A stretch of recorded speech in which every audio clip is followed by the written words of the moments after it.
A very good afternoon, ladies and gentlemen. So we are going to start this auspicious occasion as a part of Dr. Raja Ramanna birth centenary celebration.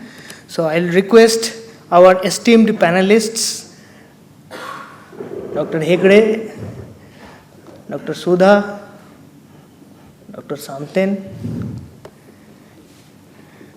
and Dr. Nagendra to assume their seats so that we can start the proceedings.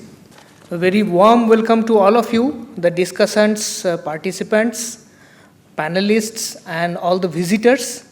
And I would like to also thank Dr. Shailesh Nayak and our NIAS senior professors, Professors B.S. Ramurthy, Professor P.S. Goel, Professor Meenakshi Sundaram, who has kindly come here to give us a support and moral boost for this program. It is a humbling experience to be actively associated with the birth centenary celebration of Dr. Raja Ramanna, who was a distinguished scientist and Padma Vibhushan awardee, a philosopher, a musician, and the founding director of NIAS. In connection with this event, I went back to carefully reading Dr. Ramanna's autobiography, which he named as Years of Pilgrimage, to have a virtual dialogue with the written material. One could easily identify that Dr. Ramanna was a kind soul in general, and he was greatly appreciative of India's diversity in different forms, including various religious beliefs and schools of thought. He had the gift of expressing very complex situations, emotions, and scientific findings in simple words, using a lucid narration with great attention to detail. This comes from a great amount of reflective thinking, which helps an individual assimilate ideas and synthesize deeper thoughts. The panel discussion today on the theme, the relevance of traditional wisdom in modern science, is to celebrate the legacy of Dr. Raja Ramanna, the multifaceted personality and thinker. Without much ado, I would like to warmly request our director, Dr. Shailesh Nayak, a distinguished art scientist and Padma Shri awardee, and also the former scientific secretary to the Ministry of Arts Sciences, Government of India, to come up to the podium to formally inaugurate and grace the upcoming discussions.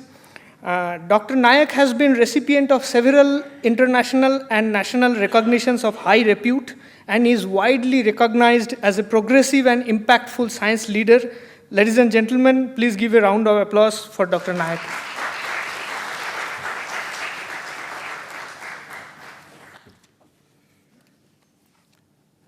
Thank you very much. Good afternoon to everybody. Dr. Nagendra, Dr. Hegde, Dr. Sudha, Dr. Samten, Dr. Shishir, my senior colleagues, ladies and gentlemen. It's really very pleasure to welcome you all to this very important discussion as a part of birth centenary celebrations of Dr. Raja Ramanna. As you know that the NIAS was set up by Dr. Ramanna and Sri JRD Tata essentially to integrate the science and technology with the social science and humanities and arts. And this was one of the main objectives with which we have been working for last 35 years. Dr. Ramanna was himself, as told by a very distinguished scientist, and done a lot of work in the atomic energy and defense research. But at the same time, he was extremely good pianist and composed many tunes.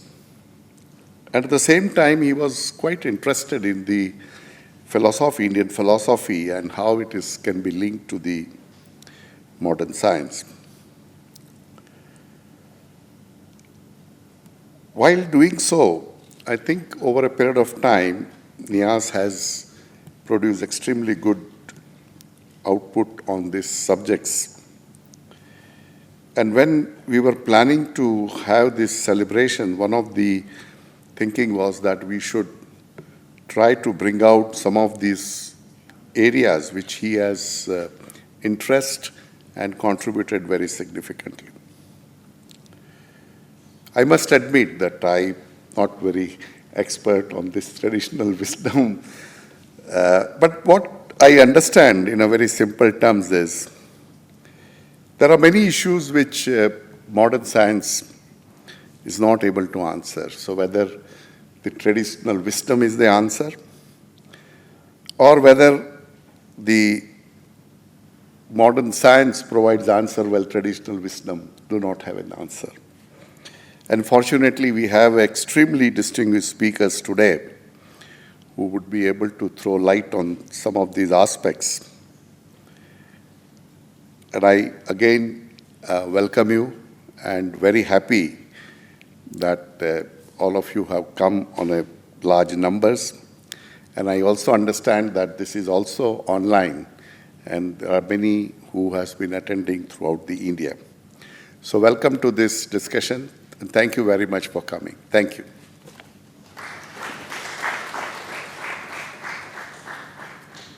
Now, I would like to warmly request our own Professor Shishir Roy, who is the fulcrum of this event, to formally initiate the panel discussions.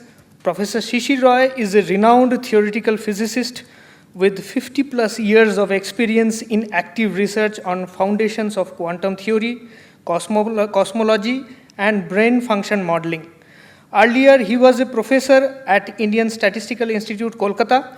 Currently, as a visiting professor and senior Homi Bhabha fellow at NIAS, he is deeply engaged in exploring ancient Indian wisdom and its relevance in modern science.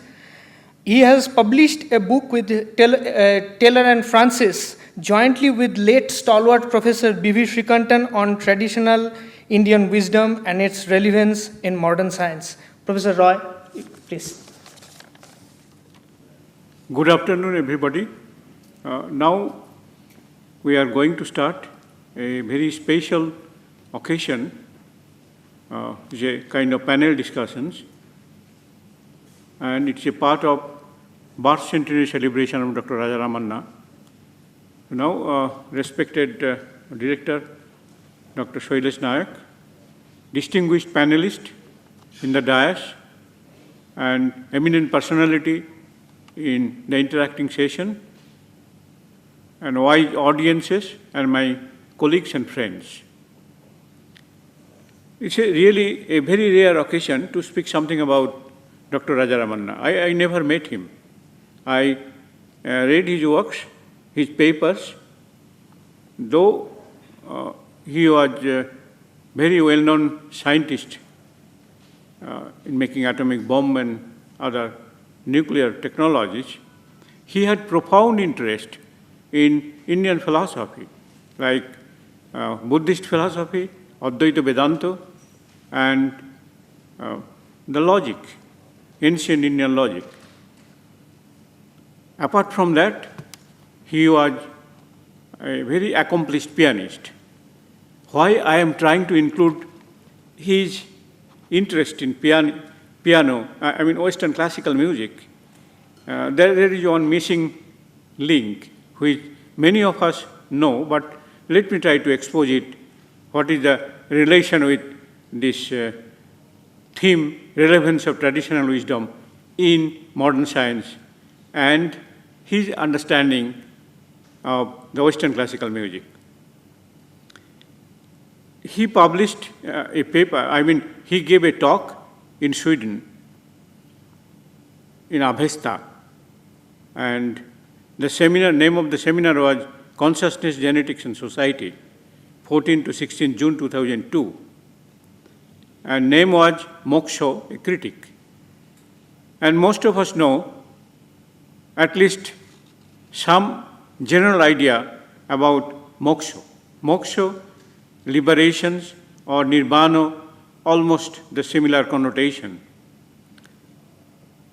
He started with his writings saying what is individual moksha or individual liberations, and then collective moksha or collective liberations. And here he tried to correlate with some findings of modern science. Some of my colleagues might ask, what do you mean by modern science, and when it will be started or when it was started?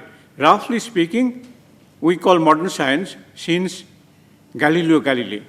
He was the, great experimental physicist, and he himself started a kind of era in experimental science, experimental physics, though Archimedes should be considered the man who started experimental physics. Now, this moksha, he told that there are a lot of sufferings in our individual cases, and how to get rid of these kind of sufferings. He gave an example like a society in Sweden, because he was giving the talk in Sweden. He told Swedish society may be that kind of society where these inequalities among the people and their incomes, so that it can reduce the sufferings of the many people. But it is not true. He analyzed, no, this is not true. That Swedish society is not like the society which we consider in Ramayana, the epic poem of Ramayana. Then he comes about this moksha for collective sense. In Vedanta, according to his version, it's not my version, Vedanta says that there is interconnectedness of minds in the human being. So that is a kind of interconnectivity. And he was discussing how moksha can be achieved of the whole human being. But in Buddhist philosophy, there is a very interesting story regarding nirvana or moksha. In, I think around 8th century, or 7th or 8th century, there was a very famous Buddhist scholar named Asanga. He is stepbrother of Vasubandhu. So Asanga, in his very early days, he took initiation in Buddhist philosophy, and to get or gain nirvana, he went to a deep forest and stayed there for 12 years. He was meditating and meditating. After 12 years, he found that he didn't find anything. So he was disappointed. What to do? I did not gain anything. So I lost my 12 years from my age. He came out of the forest and he was wondering what should he do at that time. Then he found a dog is coming. And as the dog is coming towards more and more to him, he found this dog is going to die because dog is full of maggots. So maggots are sucking blood from the dog, and dog is going to soon die. So he became passionate. He thought, how I can save dog? In the first thought, he thought that if he could take out the maggot, dog could be saved. The second thought, he thought that if I took out the maggot, then maggot will die. So he took a big leaves from the jungle and put it on the earth. Then he was plucking these maggots and putting on the leaves, and he cut some of his own flesh and put it there so that maggot could survive. Then he found there is no dog. Dog disappeared. And Maitreya appeared before him and he got enlightened. So take-home message of the story is that unless each entity of this universe become liberated, you cannot get liberation. This is a beautiful story, and Buddhists, they think that we should think in that way, not like individual moksha or individual liberation. We need kind of collective liberations. Then you might ask, what is the relations between modern science? Here he called modern science as the 20th century, when the very inceptions of quantum theory began in early 20th century, and then whole 20th century, lot of debates going on. There is a concept called entanglement, quantum entanglement. It said that if you look, say two fundamental entities like two electrons or two protons or two photons, and you put them together, then you separate it out to longer and longer distances, you will see that they have a kind of connectivity, in the sense that if you change certain parameters or attributes of one electron, then other electrons will be affected. But there is no causal connections. So it is said kind of non-locality or non-local correlations. So Dr. Ramanna, he thought that might be this kind of interconnectedness is said in Vedanta or in other Indian philosophy. But I have a caution to all of us, even to myself. I don't understand clearly the meaning. Like in the experiments in physics, where this kind of non-locality was described, there are not all the entities, not like electrons and protons, electrons or photons, or electrons and quarks, they are non-locally connected. No, electrons and electrons are connected, protons and protons are connected. So when people say that we have a kind of interconnectedness in physics, quantum physics also, I don't know. We should probably try to analyze carefully. Even there is a concept in Buddhist philosophy called Pratitta Samutpada. Pratitta Samutpada in English, you can say dependent arising.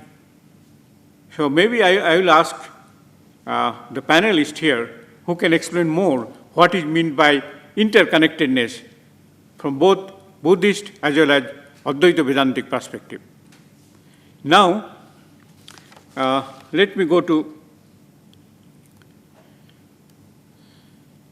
another paper. It is written by Dr. Raja Ramanna in the late of his years.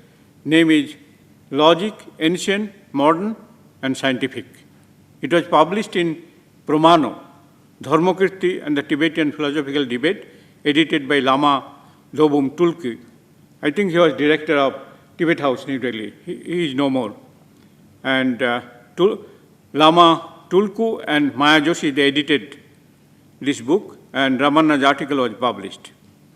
You know, in science, logic is one of the most fundamental requirements, that it should be logical. Logical means people, before the birth of quantum theory, they consider a kind of logic called binary logic, or in more mathematical term called Boolean logic. Boole, the famous mathematicians.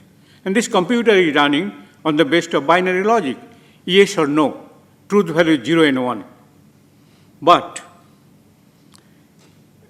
Dr. Ramanna said that in ancient India, in ancient traditions, we had different type of logic, not two-valued logic, many-valued logic. Say, you consider joint logic, Shadbad. Joint logic, it is, in modern logical term, it is 7-valued logic. And next one is Buddhist logic. So Buddhist logic is a four-valued logic. So are these the artifact of the human mind, or they depict reality? And we human beings had to wait till the birth of quantum theory in early 20th century. If you look at the foundation of quantum theory, there is a principle called superposition principles. I mean, you take even a single electrons and you take a double slit, you pass the electron through double slit, and behind there is a screen, and you will find that there is an interference phenomena on the screen, even though you are sending a single electron or single photon. It could only happen if you consider a superposition of the states, like linear superposition, like one is spin plus up, another is spin minus up, or wave plus particle. So now if you consider superposition principle and explain the interference phenomena, does it satisfy the logic we consider in classical physics or in classical computers, that is Boolean logic? No. It says that there is an intermediate state. Suppose you are considering, the famous cat paradox. You are considering a cat either in the living state or in dead state. But in quantum theory, according to superposition principle, you can think of a superposed state of dead state and living state. So, in Boolean logic, what people say, excluded middle. Here, you have to consider intermediate values. So, this is called three-valued logic. It's non-Boolean logic. So, slowly, scientific world, they're revealing that no, not only two-valued logic exists, but there are many valued logic. And a new branch of logic is already developed called paraconsistent logic. Paraconsistent logic, it means that whether the contradictory statements, like the intermediate state between life and death, or 0 and 1, that can be incorporated consistently in the structure. That is called paraconsistent logic. It includes Jain logic, Buddhist logic, quantum logic, and all kinds of logic up till now. So far, this is fine. NIAS can find prominent scholars to work on these areas, because these are very, not only philosophical, but it requires deep intuition in mathematics too. I wanted to understand a man who wrote these papers, who worked in atomic bomb, and what is behind that, so that he is working in different fields. For that, I had to wait to read his books, Years of Pilgrimage and Autobiography. He was a physicist. So, as a physicist, he has always thought of the physical laws of nature. They are universal. They have universal in nature. So the issue is universality. He was looking universality in all fields in his thoughts. Now you can ask, he talked about universal nature of music. In Indian classical music, Western classical music, I can give you some examples, because if I like to say some theory behind it, it will be too complicated, and we don't have such time. Probably all of you know, there was a great master called Ustad Alauddin Khan. His disciple is Pandit Ravi Shankar, Ali Akbar Khan, his own daughter Annapurna, Nikhil Bandyopadhyay, all these great stalwarts. So, once in London, he was giving a performance of Sharod recital. And most of the audiences, they are white people, they are from the West. So, Ustad Alauddin Khan, he asked the audience, what do you feel just listening my performance? They said that we felt sad or melancholy. Then he tried to explain that you see, I was playing a rag called Bhim Palassi. It is in the late afternoon raga. And the Bhim Palassi depicts that a lady in Sanskrit called Prasita Bhartika, means whose husband left her for a long period and staying in distant places. So in the nuclear family, you can think Indian nuclear family, that lady cooked for all other members of her family, and when the sun was setting, that setting sun, she was thinking of her husband who is staying in a very distant place and left her for a long time. So this kind of sadness or melancholy, like this is a kind of human emotion. So we have this kind of universal nature, not only Indian classical music, now it's a modern development in Western classical music. One of my friends, he is a physicist, Italian physicist, and he also is an accomplished pianist. He performs piano for public also. So he showed me his results that he was trying to analyze the music of Chopin. And the question was, what is the characteristics when you say classicality, classical music? What is meant by classicality? Or say kind of universality? He took a tool, I mean, if there are any physics people here, they can understand. He took the tool called topological quantum theory. It's a very, very sophisticated mathematical tool used in modern quantum theory. With the help of that, he tried to understand Chopin's music. And he found that it depicts certain aspects of nature, like, storm, there is a storm, there is ocean, ocean is rumbling. So, according to his opinion or his analysis, the classicality means kind of aspects of nature. So, Indian classical music, we have inner feelings or emotions. And on the other hand, in Western classical music, you have also classicality in terms of the aspects of nature. So I think Raja Ramanna is that kind of personality who was always thinking in terms of not very individualistic way, but a very universal way. So on the one hand, the universal nature of the physical laws, other hand, the universal aspects in music and in other cases also. Okay, now probably we'll go for a small video recordings of Dr. Raja Ramanna when he was speaking on science and philosophy. In conversation tonight, my guest is a renowned physicist, the director of the National Institute of Advanced Studies in Bangalore, but more than any of these, he's a Renaissance man. I'm delighted to welcome Dr. Raja Ramanna. Thank you very much. At the National Institute of Advanced Studies in Bangalore, you're really seeking to bring together an interdisciplinary approach to science. Could you tell us about some of the work that you're doing there? Well, for instance, we choose those subjects where science can be applied in a deeper way than merely statistics. For instance, one of the fields of activity is psychology, and we have psychiatrists working on problems of violence in this country. In fact, when you read the newspapers, you're shocked at what's happening. So one would like to understand why the youth are turning to violent methods.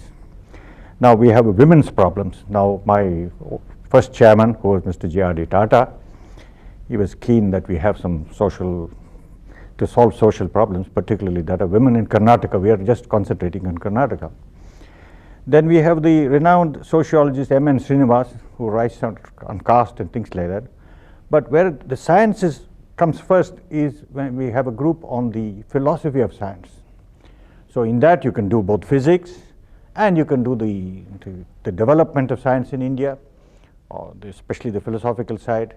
For instance, my colleague, Dr. B.V. Srikantan, who was director of the Tata Institute of Fundamental Research in Bombay, he works on consciousness. Now, consciousness has become a very important subject of study in physics. In the old days, the physicists used to say, oh, consciousness, that's something, chemistry and all that. But now there are many articles saying consciousness Yes, we can understand the basic principles of the brain, but not how the subjective attitudes of the mind.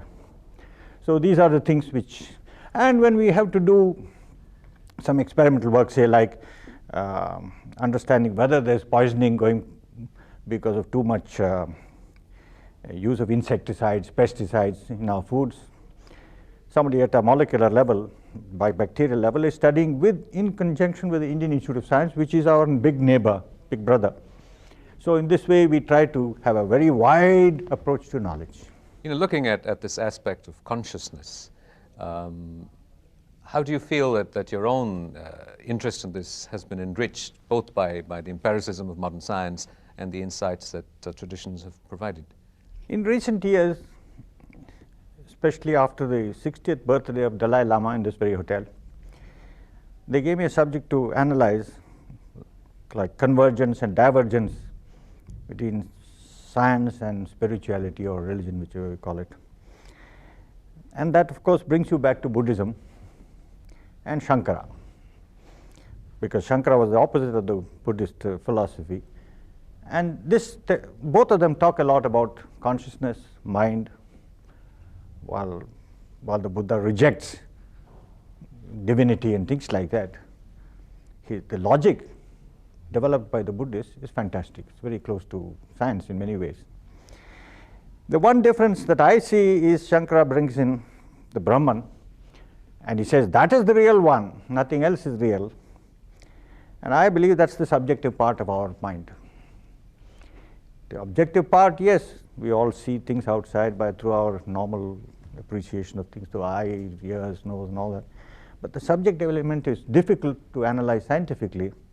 And so all this put together makes very interesting study and understanding for yourself. You mentioned sort of the approach of Buddhism on consciousness. Could you elucidate on that for us? Well, the Buddha first of all says, well, don't bother me with questions like God. There is no such thing as a soul, but you must live a good life. But you have a consciousness, not a consciousness in the usual sense. You have a mind that has to be trained. And he says there's no need for all this business of reincarnation. The early Buddhism, it's the later Buddhism which brought divinity, incarnation, everything into it that was in the Hindu fold back to Buddhism. But the purer Buddhism is very interesting because it gets very close to science. But science itself is coming some ways to the question of consciousness. So the Buddhist studies is halfway and most interesting if you study it from a scientific point of view. Then of course there is the later logicians like Nagarjuna who talk of nothingness. It seems very strange, but when you read fundamental particles and study fundamental particles, that also comes out from vacuum states. So one can find parallels, but whether they are satisfactory to either side is a question of time, I think.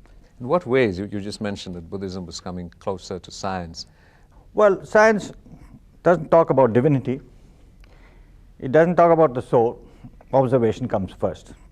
But at the same time, the Buddha says a good life, a proper life is essential, the Eightfold Path and all that. And causality is a very important aspect of Buddhism. Causality is a very important aspect of science also.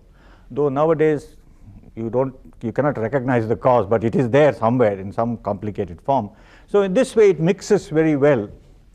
And that was our study in recent times, including some very fundamental aspects of physics, nuclear physics, which I study, and this philosophical aspects.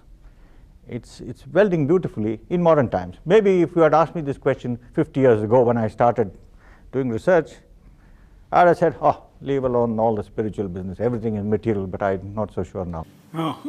Okay, we have listened Dr. Raja Ramanna's own thoughts on science and philosophy. Now we are going to start the panel discussions by 4 eminent panelists. First one, I will request Dr. Sudha Sesayan, and her duration of the speech is 25 minutes. We are trying to make the schedule in a very tight way because of time constraint. And Dr. Sudas Hasain is a medical practitioner. He was Vice Chancellor of Rajiv Gandhi Medical University in Chennai. Now she is a Director, Shastro. So before going into details of her biography, let me request her, because her thoughts and opinion will matter much than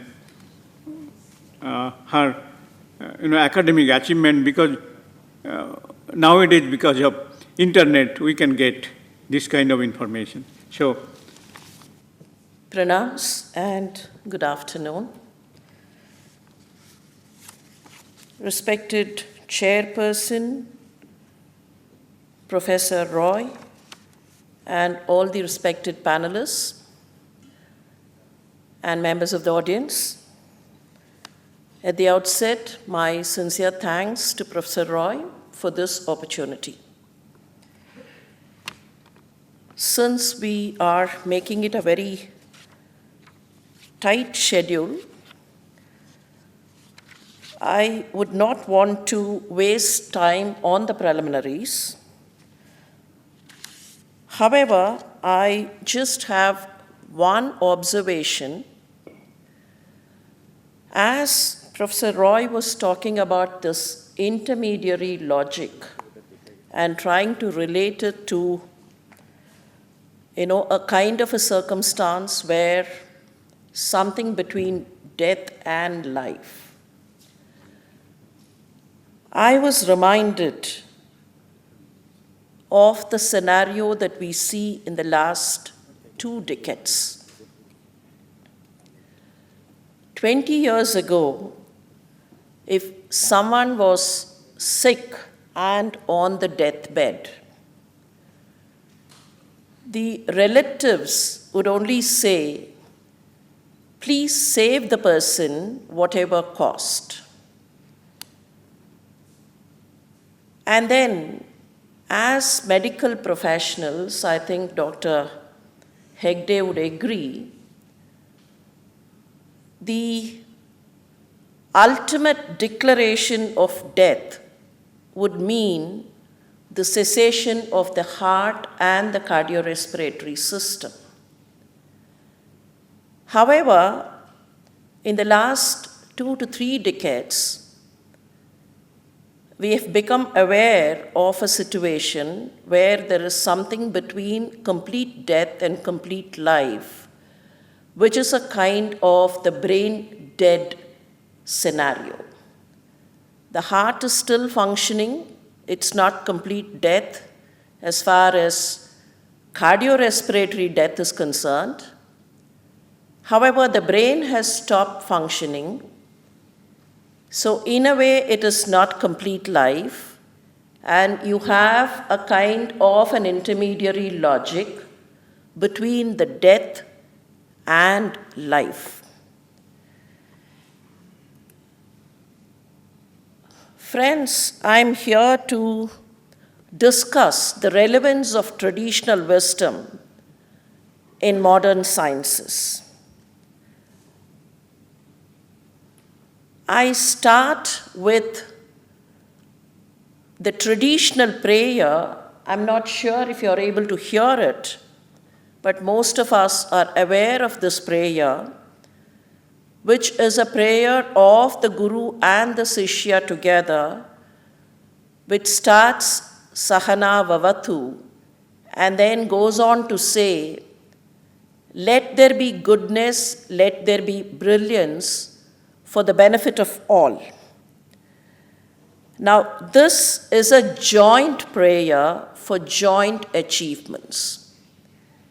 And I believe traditional wisdom and modern science can make a joint prayer for joint achievements. Is traditional wisdom important?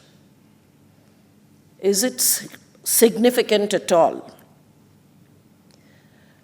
I belong to the medical fraternity, and just a word, not to offend anyone, I was the Vice Chancellor of the State Medical University of Tamil Nadu, and Rajiv Gandhi Medical University, I think, is the State Medical University of Karnataka. And 2-3 years ago, when the COVID virus struck, there was one question that I would often face: when will the virus leave us? And my counter question to that kind of a query was always, where do you expect the virus to go? When would it leave us is a question, but where would it go is the counter question. And the COVID times reminded us of several things related to traditional wisdom. Now, this was the regular way of welcome or namaste or vanakkam or namaskar, maybe 100 years ago or even earlier. But what happened? This disappeared. And instead, we had this coming in, creeping in, and only this was considered modern, and the earlier habit was considered outdated, villageish, rural, and whatnot. But there came one small little virus which could not even be seen, that reminded of this traditional wisdom of not shaking hands with a stranger, not because we would not want to do so, or not because we are unfriendly, but because we would not want to transmit germs from one to another. Call it hygiene, call it public health, call it scientific, call it by whatever name. It is that traditional wisdom did not have labels, but it had wisdom. All these everyday ingredients were forgotten until 2020. But then slowly, 2020, all these started creeping in, and today we find any number of formulations and concoctions which talk about neem, turmeric, jaggery, natu chakarai, honey, and so on. Everyday tendencies which had so much of wisdom rolled into them, that old lady squatting there, able to do that even when she is 90 plus, not giving way for arthritic or arthrotic tendencies, and all that became old-fashioned, but then the same old-fashioned squatting and sitting on the floor started coming in the name of yoga, physical exercises, and there you find today a new chair, the new model of a chair. You can go into the net and see this is a new chair, an office chair, which claims that you can squat and sit on your office chair. Now that would tell us traditional wisdom has several keys. I'm not sure, I do not know, I do not have the answer for the question that Dr. Naik raised here. Does modern science have answers for traditional wisdom questions? Does traditional wisdom have answers for modern science questions? But I personally believe there is a time in history wherein we would have to revisit both these realms and probably look into the areas of concurrence. I would just highlight a few examples, not very high examples, not talking about philosophy here, but then trying to give very simple examples which probably talk about the concurrence of traditional wisdom and modern science. Now, time as a concept. What is time? If today we would have to define time, it is defined as a continued sequence of events and existence in irreversible succession. And for those physicists, time is the fourth dimension. And for some of the other scientists, time is operationally defined as what the clock reads, and time can be cyclical or linear if we go by the Greek or the Roman or the Egyptian calendars. And for medical professionals, time is the golden hour. If you lose time, you lose everything. So it is the golden hour for us. But for everyone, either it is a scientist or a performing artist, a musician, a dancer, an astrologer, anyone in any walk of life, time is incorporated into their measuring system. Even for a theater performer, timing is important. Timing sense is important. For a dancer, timing is important. By traditional knowledge system, time is relative. Several of us would remember the kind of grandmother story that we have heard. The grandmother always used to say, 1 year for the human beings will be 1 day for the devas. And when we are 5 or 6, it did make some kind of a sense.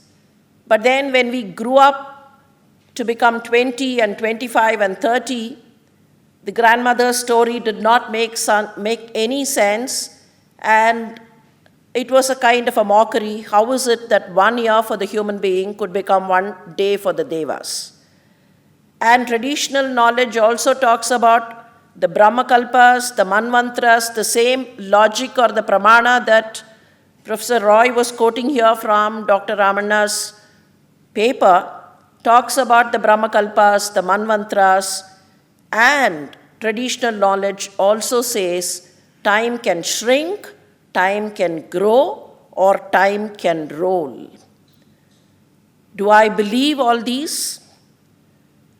I am tempted to believe all these and revisit all these when by modern science I understand there are different time zones where time can either shrink or get extended when I travel from one time zone to the other. I tend to understand my grandmother's story when I think about the terrestrial day and the terrestrial year and compare it with the Venetian day of 243 Earth days and the Venetian year, which is shorter than a Venetian day by about 18 days. If time can be relative on Venus, on Earth, and on different planets of one single solar system, I find there is some logic in my grandmother telling me that the year of the human beings related to 1 day of the devas. And also by modern science, we have understood seasonal changes make changes in time. There had been calendar changes. Kindly permit me to remind you that we now adopt and follow the Gregorian calendar. But when Pope Gregory XIII wanted to make a change in the calendar, he dropped 10 days. And after the 4th of October, 1582, it was the 15th of October, 1582. And this calendar was not adopted by every country of the globe. the last one to adopt, the last country to adopt this calendar adopted it only in 1923, but then the Spanish Empire, the French colonies adopted it immediately. The British adopted it sometime around 1752. If there can be calendar changes and seasonal changes, primarily because there had been no uniformity in the way the planets have been moving and the festivals have been occurring, I can understand now the concept of time being relative, and that is an area where I find my grandmother succeeded in imbibing that information into me. Now, what about planets and constellations? Pardon me for that reference in my native language of Tamil, but then I've given the English version immediately below. This is a reference in a book called Thiruvachagam. Some people might have heard of it. It is the work of a saint by name Manikavasagar, who is supposed to have lived sometime in the 9th century. Some scholars believe he lived in the 9th century, but there are also other scholars who place him to the 3rd century. In one of his chapters, which is called the Thiru Anda Pagudi, he talks about the Lord. He describes the presence of divinity and godliness and goes on to say so, Andai Pagadiyin Undai Pirakkam, Alapparum Tanmai Valapperum Kaatchi, Onranukkonru Ninralil Pagarin Nootroru Kodiyin Merpada Virindana. Freely translated, these 4 lines will mean the globular expanse of the form of the universe that defies measures in scenic grandeur. If to define the beauty of each, they are 1 on 100 crore, Nootroru Kodiyin, 101 crores and more. Now, my interest is kindled when I read the first line, which describes the universe to be something globular and something which can rotate, the globular universe. I tend to compare this statement of Manikavachagar, even if I place him the latest to the 9th century Common Era. It was a casual mention that he says the universe is globular, the earth is globular. He goes on to explain further the earth is globular and not flat. I leave it there. If traditional wisdom can be believed and concurred upon and revisited, we might find many things. Now, this is a reference in the Shayanacharya Bhashyam of the Rig Veda.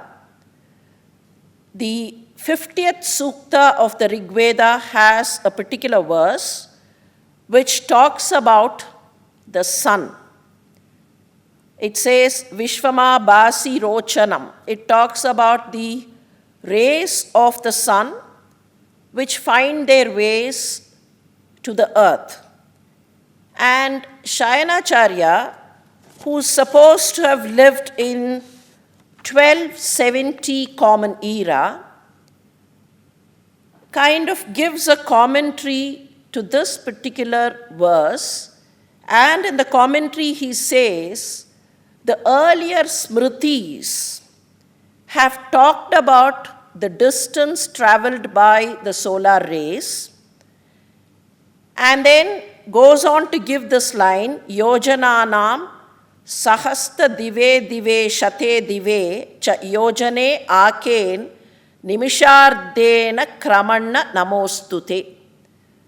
So he kind of says, Namostu Surya, I bow down to you, Surya, you who have traveled so much, in this particular span of time. So you have traveled from there to the earth in a particular span of time.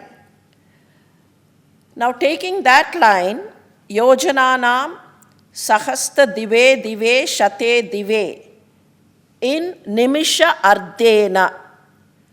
Two terms need to be defined here. One is yojana, the other one is nimisha. How much does a yojana mean and how much does a nimisha mean? Yojana, by the current calculations, will be something around 9 to 9.5 miles. And how much is a nimisha? Usually, in most of the Indian languages, in the current context, nimisha is equated to a minute, which means it will be 60 seconds. However, we go back and look into traditional knowledge. It can be noticed that 1 nimesha will be 0.21 second. The calculation is given there, 1 divaratri, which is 1 ahoratram or 124 hours. It is day and night put together, so it becomes divaratri. And then how it is split down, and 1 nimesha will mean 0.21 second. So if we calculate nimesha by the current thinking of 60 seconds, we'll land up in trouble. But then a nimesha now, by this calculation, will be equal to 16 by 75 seconds. So let's try to decipher what Shayanacharya says. 2,202 yojanas in half a nimisha, nimisha ardena.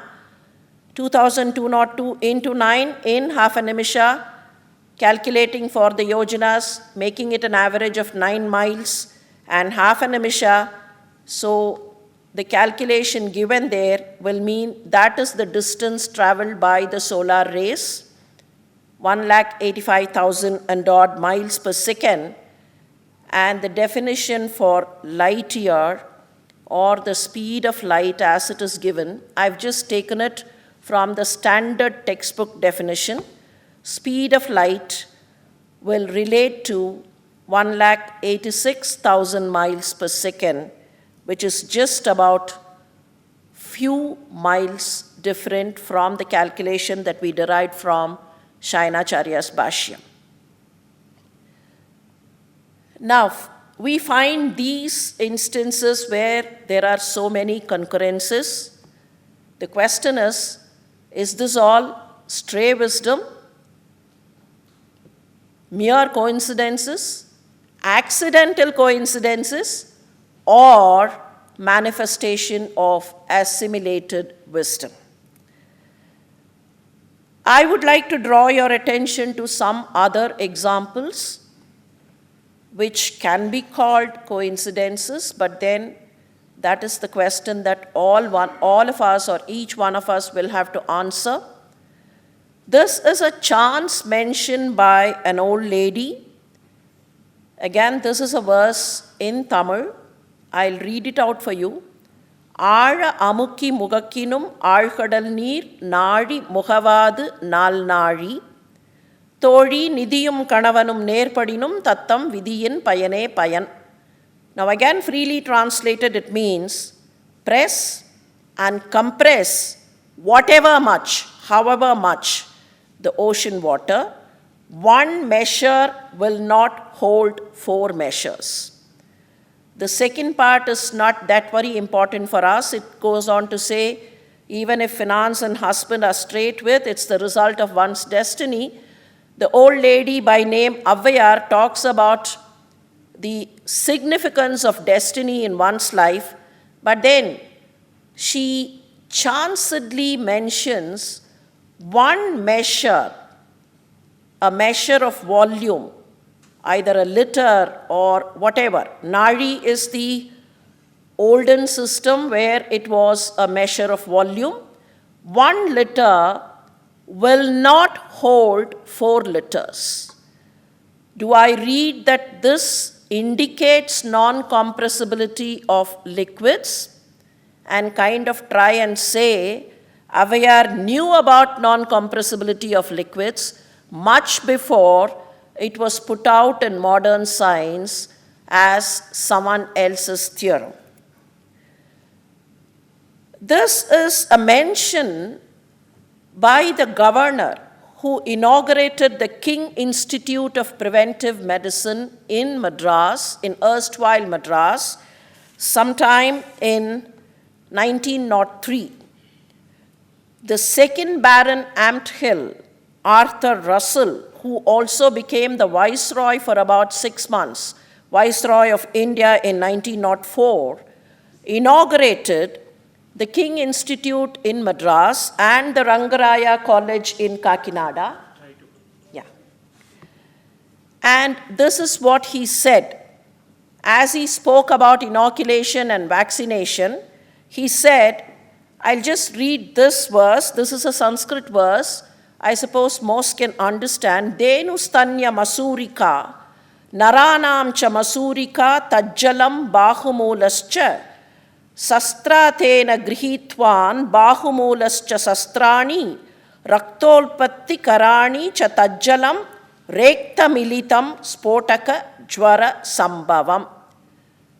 The whole thing says, take whatever fluid that comes from the pustules in the udder of the cow, take that liquid, denu stanya masurika, take that, hold the shoulder area, bahumulam, hold the shoulder area of the individual, and with some kind of an instrument, sastratena grihitvan, just make a kind of an incision, bahumulacha sastrani, make that incision, insert this liquid which has been taken from the cow's udder, and see to that you get some drops of blood, raktolpatti karani, then the individual will get jwara, but then will not get smallpox. Now this was quoted by Governor Ampthill as the method used by the ancient Hindus, and this was a kind of an animal vaccination technique, transmission of the virus through the cow. Now compare this is supposed to be present in the Sakteya Grantha, and this can be compared to what Dr. Edward Jenner did sometime in the 18th century. Now I'll finish it within about the next 2 minutes, not giving total details, but then here, this again is a mention in what we call the Kamba Ramayana, which is more or less a translation of the Valmiki Ramayana, but I don't find this passage in Valmiki Ramayana, I find it in Kamba Ramayana. This talks about Hanuman going towards the Sanjeevani mountain, seeing the sun's rays in the middle of the night, panicking that it is dawn, but then remembers that sun shall not rise in the west, but close to the North Pole will be visible northwards even in the night. Do I read this as land of midnight sun being mentioned in Kamba Ramayana? Now there are 2 curiosities which I would want to draw your attention to. One, most of us are aware of the story of Dhruva. We always think Dhruva became pole star and then leave it there. But then I would want you to think of the descendants of Dhruva. Dhruva married Ila, had a son by name Utkala. Dhruva also married Brahmi. Kalpa and Vatsara were the sons. Utkala renounced the kingdom, gave the throne to Vatsara. Vatsara had 6 sons. The eldest of Vatsara's son had 6 other sons. So the grandsons or the great-grandsons of Dhruva and the grandsons of Vatsara, just look at the names that they have. Pratha, Madhyandinam, Sayam, Pradosha, Nishida, Vyushta. Pratha, Madhyandinam, Sayam, we can relate, are time spans in the day, the early morning, the midday, and the evening. Pradosha, Nishida, and Vyushta, the deities of twilight, midnight, and dawn. Again, twilight, midnight, and dawn, the time span in the night. And when did this happen? When did these great grandsons come? If I calculate the text, I find it's about, for those of you who are interested, I could tell you it's sometime 217 million years ago, or sometime around 2.7 billion years ago. And if I go into the solar system, I'm not going into the details, Moon's formation was sometime by 3.7 billion years ago, but the next two lines are important. Both the sun's and the moon's tidal pull influence the Earth's rotation. Moon's pull slows down the planet, sun's pull speeds it up. However, in the early part of all these constellations getting fixed, Moon's pull overpowered the solar pull, and when the moon was first formed, the Earth's day, the terrestrial day that we talk about today as 24 hours, was less than 10 hours. If it had proceeded at the same rate, the Earth's day today in 2024 would have been longer than 60 hours. Somewhere by 2 to 2.2 billion years ago, changes happened in the atmospheric resistance, and the sun's tidal pull kind of countered the lunar pull, making it 24 hours. Now, this was the time, 2.2 to 2.6 billion years ago is the time wherein the great-grandsons of Dhruva are being talked of, and all those names collide with the various descriptions of the daytime and the nighttime. I'm kind of curious to know if there is some kind of a relationship. Is it that these stories are trying to tell me this was the time in the Earth's history that the day was getting fixed into 24 hours? Now, my curiosity number 2, which is no longer a curiosity, but then something that needs to be revisited. This is the oldest water regulator system in the world. This is the very famous Kallanai, or the Grand Aniket that you find near Tiruchirappalli. It is a massive structure. And this was a desperate need at that point of time in 2nd century Common Era, when the floods breached the left bank and the waters went northwards, and the king had to kind of retain the waters in the river system, and he built this Kallanai. And you can see Kallanai is not exactly across the main Kaveri, but then slightly parallel to the main Kaveri, parallel to the left bank of the Kaveri, so that the entire water table could be maintained. But what I'm interested is, this dam was constructed on this major principle called loading and erosion, where there was no technology, where there was no kind of, the optimal research that we are talking about today, but this was ancient wisdom that depended on loading and erosion for the construction of a major dam, which has stood the test of time and continues to help the community even today. Friends, all that I would want to think of as our homage to Dr. Raja Ramanna is that traditional knowledge and modern science can go hand in hand if only we decide to revisit some of the facts which are given to us by traditional knowledge. These two are not mutually exclusive. These two will have to be made mutually inclusive. Thanks very much for the opportunity. Thank you.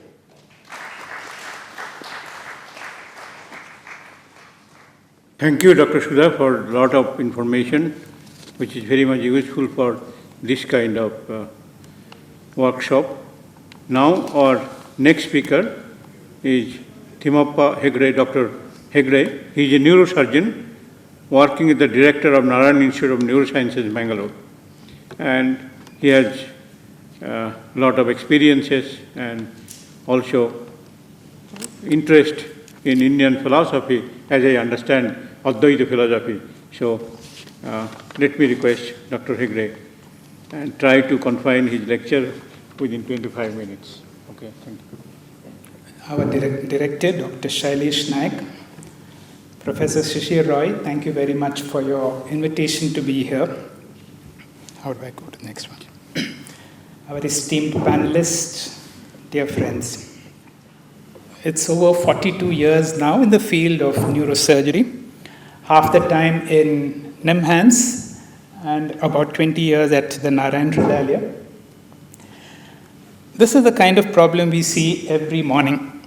In our ICU, we see people with organ failures, which require all forms of intensive care to keep them alive. If I go to take you to the operating rooms, our first job in the hospital is to come to the operating room because we have small children, others who have been fasting, we have to take them in first. And the kind of emotions that happen when a little child is taken into the operating room. Generally, the families are aware about the risks involved. We work in the field of neurosciences. The brain and the spinal cord is absolutely unforgiving. Even if you have done so many operations, you do not know which patient is going to have a problem. So, a surgeon is always very humble because you do not know which patient was going to let you down. Now, I put this for a particular reason. If it is an older child, you can explain them why we are taking them for a surgery. But for a small child, how do you explain that we are going to help? For this child, the therapist is someone you are afraid of. And this type of child we have to take into the operating room. I'm just showing this for depiction. Today, we take the parents in with the same dress that we wear. They anesthetize them very comfortably. This situation does not happen, but I just want to show you, if it is an older child, a little older child, this boy knows he's going through a very long surgery, but he has this hopes that, the surgery is going to cure him. So there is absolutely no resistance when he comes to the therapist. Now, Vedanta is all about knowledge. Now, we go through a certain unit of suffering, but if there is a certain meaning why, now, that is why suffering is universal. All of us do go through suffering. And when we go through suffering, these are the questions that come into our mind, which when you are in modern science also, you have no answers. Our mind seeks answers. Why do we get old? Why do we fall sick? What is really death? When a person dies, now these are the questions that came when a little boy called Nachiketa had an opportunity to meet with the god of death. And the question was, I have this doubt. When a person dies, is death final? Or is there something that survives after death? Why is there so much suffering? Now, does ancient science, what I have been exposed to, Vedanta, give any answers to this? When we study Kathopanishad, the teacher is none other than the god of death, Yamadharmaraja. And Yamadharmaraja is now revered here as a Brahma Vidya Acharya. Normally, doctors are seen as opponents to Yamadharmaraja. Our job is to preserve and promote life. But we have preview to some information which the family does not know. That means the moment I look at a scan, I know that the person is suffering from a potentially serious disease which may be fatal. The moment we have a biopsy report, we know that this person's lifespan is significantly limited. And one of the most difficult jobs that we have is to break bad news. And sometimes I feel we are all messengers of Yamadutas only, because we are the ones who handle over such messages. Why I put all this? Now, Gautama Buddha saw three things. He was very much protected because his father was told that he's going to become a bhikkhu. He was not exposed to old age, sickness, and death. But one day he saw all these three things. And if it occurred to him, if this is going to happen to me, is there any meaning in life, any purpose in life? He discovered meaning. Now, the question for all of us is, having been living close to this kind of suffering, what is the meaning that we have got? For people who live in cold countries, for example, Chicago, even now it is winter in many places, you can't imagine. For example, the Badrinath Kedarnath road is not open, still the whole place is full. We are experiencing such hot summer, but it's still, in some places, it could be a winter like this. Now, for example, in a cold country, you have a meeting like this and it is a bad weather. Will life go on as normal or not? And the answer is, life will go on as normal for only one reason. They anticipate winter and they are prepared for winter. What is the message for all of us? We will go through all seasons of life. Whatever happens to my patients happens to me. And one of the most difficult news is to take the news of one's own death. Lord Tennyson has said this, "Sunset and the evening star, one clear call for me, and may there be no mourning when I set out to bar." When we are on call, as doctors, when you are on emergency call, now when you are senior, you have the opportunity to stay at home. But then on those days when you are on call, you know the moment the call comes, you should be ready. Your car should have enough fuel to take you to the hospital. You should be ready to move in no time. Now, can we have that kind of preparedness when Yamaduta's message comes? Now, this is where Vedanta comes in. Vedanta should not be seen just as something negative for death. Vedanta is for every moment. Why are we here? We are here for one reason, and that reason is that we all want to be happy. Now, happiness is not something that happens at some time somewhere. This is a nursery rhyme which says, the time to be happy is now. The place to be happy is here. The way to be happy, the nursery rhyme says, to make someone happy, which is an impossible thing to do. So one of our teachers has modified it as just be happy. You've seen that Nike sign? You don't need any reason. Just like an alcoholic does not need any reason to drink. So we have no need to find any reason. Just be happy and to create a heaven right here. Now the secret is, can you experience that? Can I experience nowness? If I can be utterly here. Professor Shishir Roy has given me a time, and I know I'm aware of time, and I've kept a stop clock, so I will keep to time. But if you are rushing through life, you're missing on life. And Vedanta tells you only to consciously slow down. Experience this moment, because life happens in this moment. And if I'm able to live this moment 100%, then happiness is a byproduct.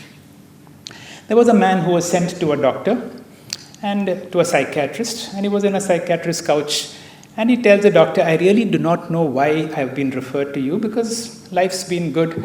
I've had a good job, a very high-paying job, lots of money, a good boss who gives me a lot of freedom to work whenever I feel like, a very loving and a caring spouse, well-disciplined children, lots of money, excellent health.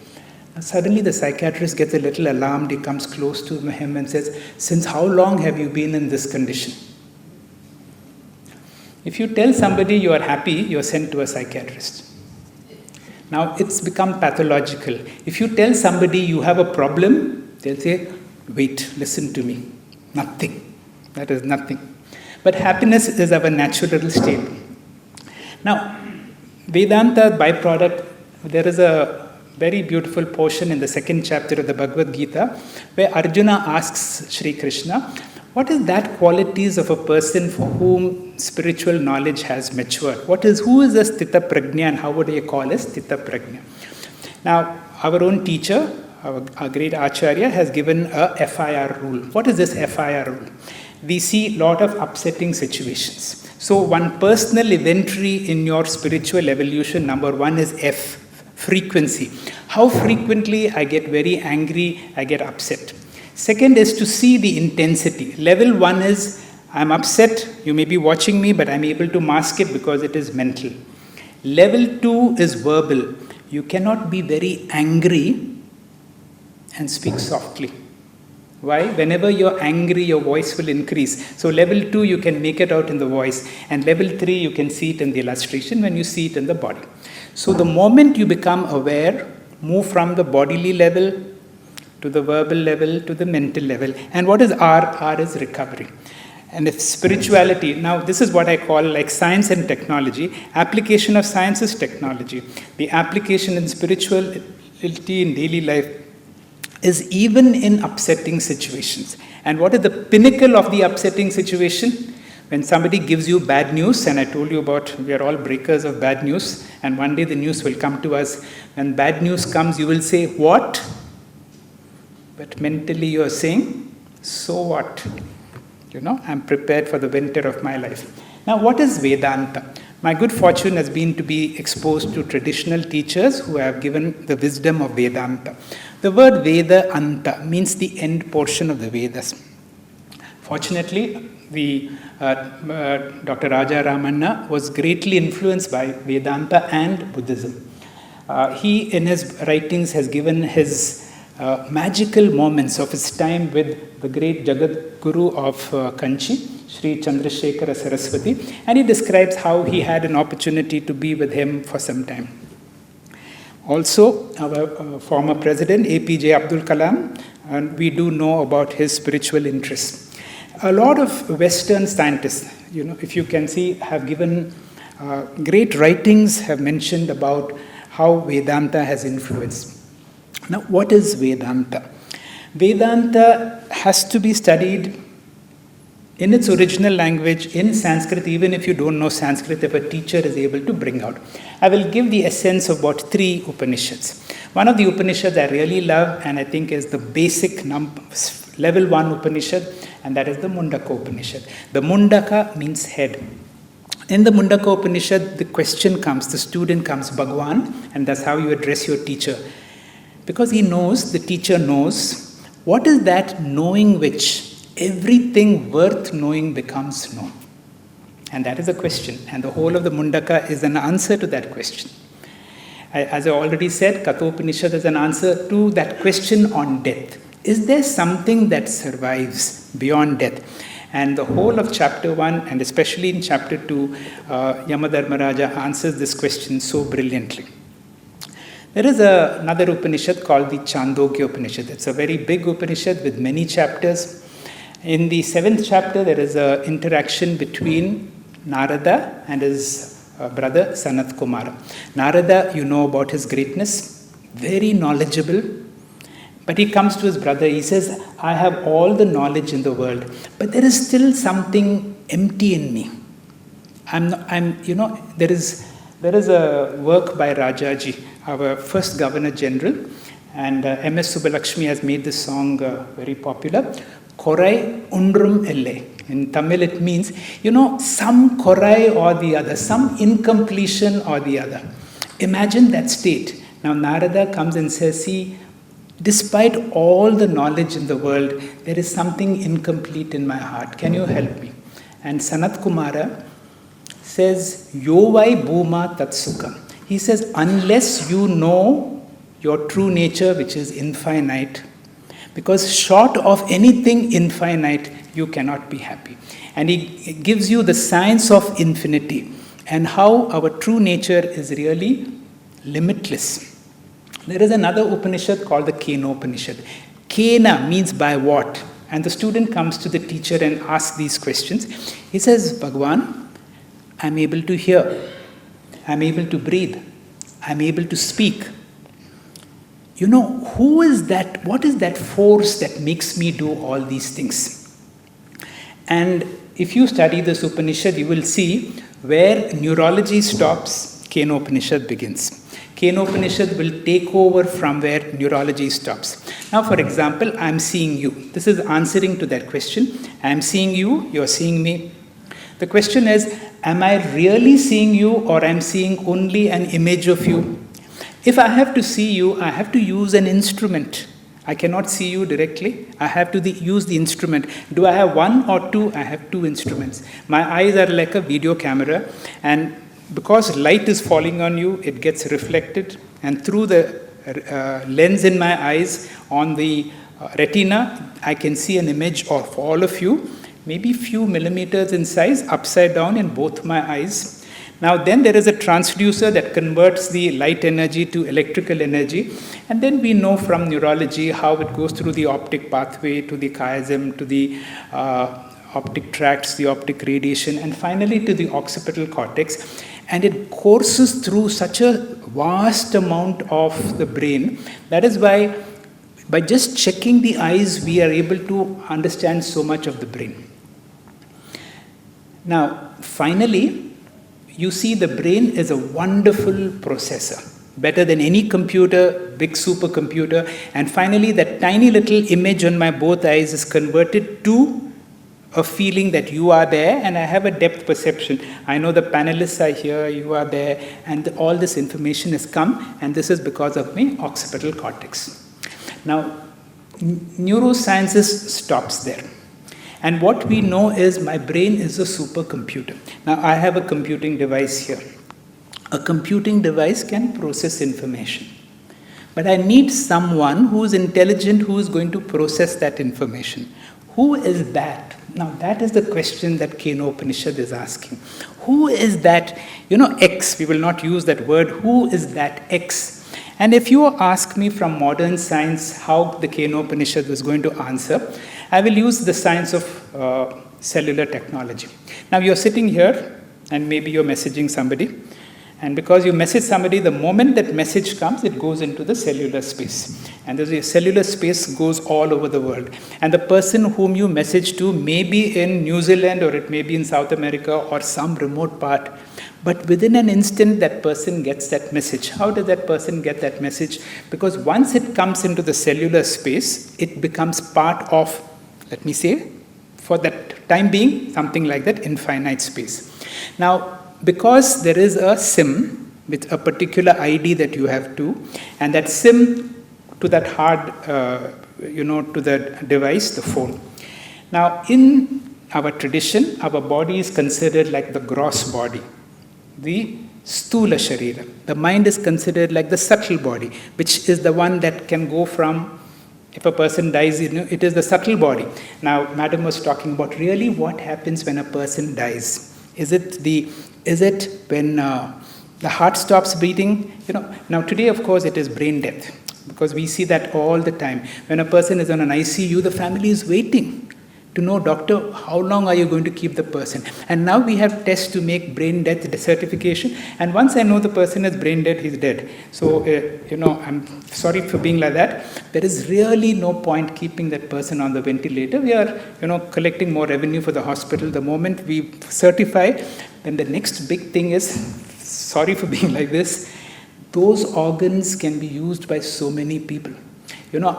Fortunately, I've been involved in organ transplant, and there are so many families who are grateful for having had the opportunity of allowing their person who died to their organs to be given to somebody, and that is, if it is possible, through. Now, this is the way our body functions. Now, what I'm trying to say is, if I have to see you, I have to see you through the instrument of my eyes and my mind. Now, how good is this instrument? We know this. If there is a fallacy at one point, it is a fallacy. How often you've been in a train that is not moving, the train next to you is moving, and you have a palpable sensation of movement even though you're not moving? How often you've been driving on a hot road, you see shimmering water on the road, as you drive past, no water. When you go to places where the sky is so clear, like in Manasarovar, you see inky blue water, and as you pick up, it is like regular water.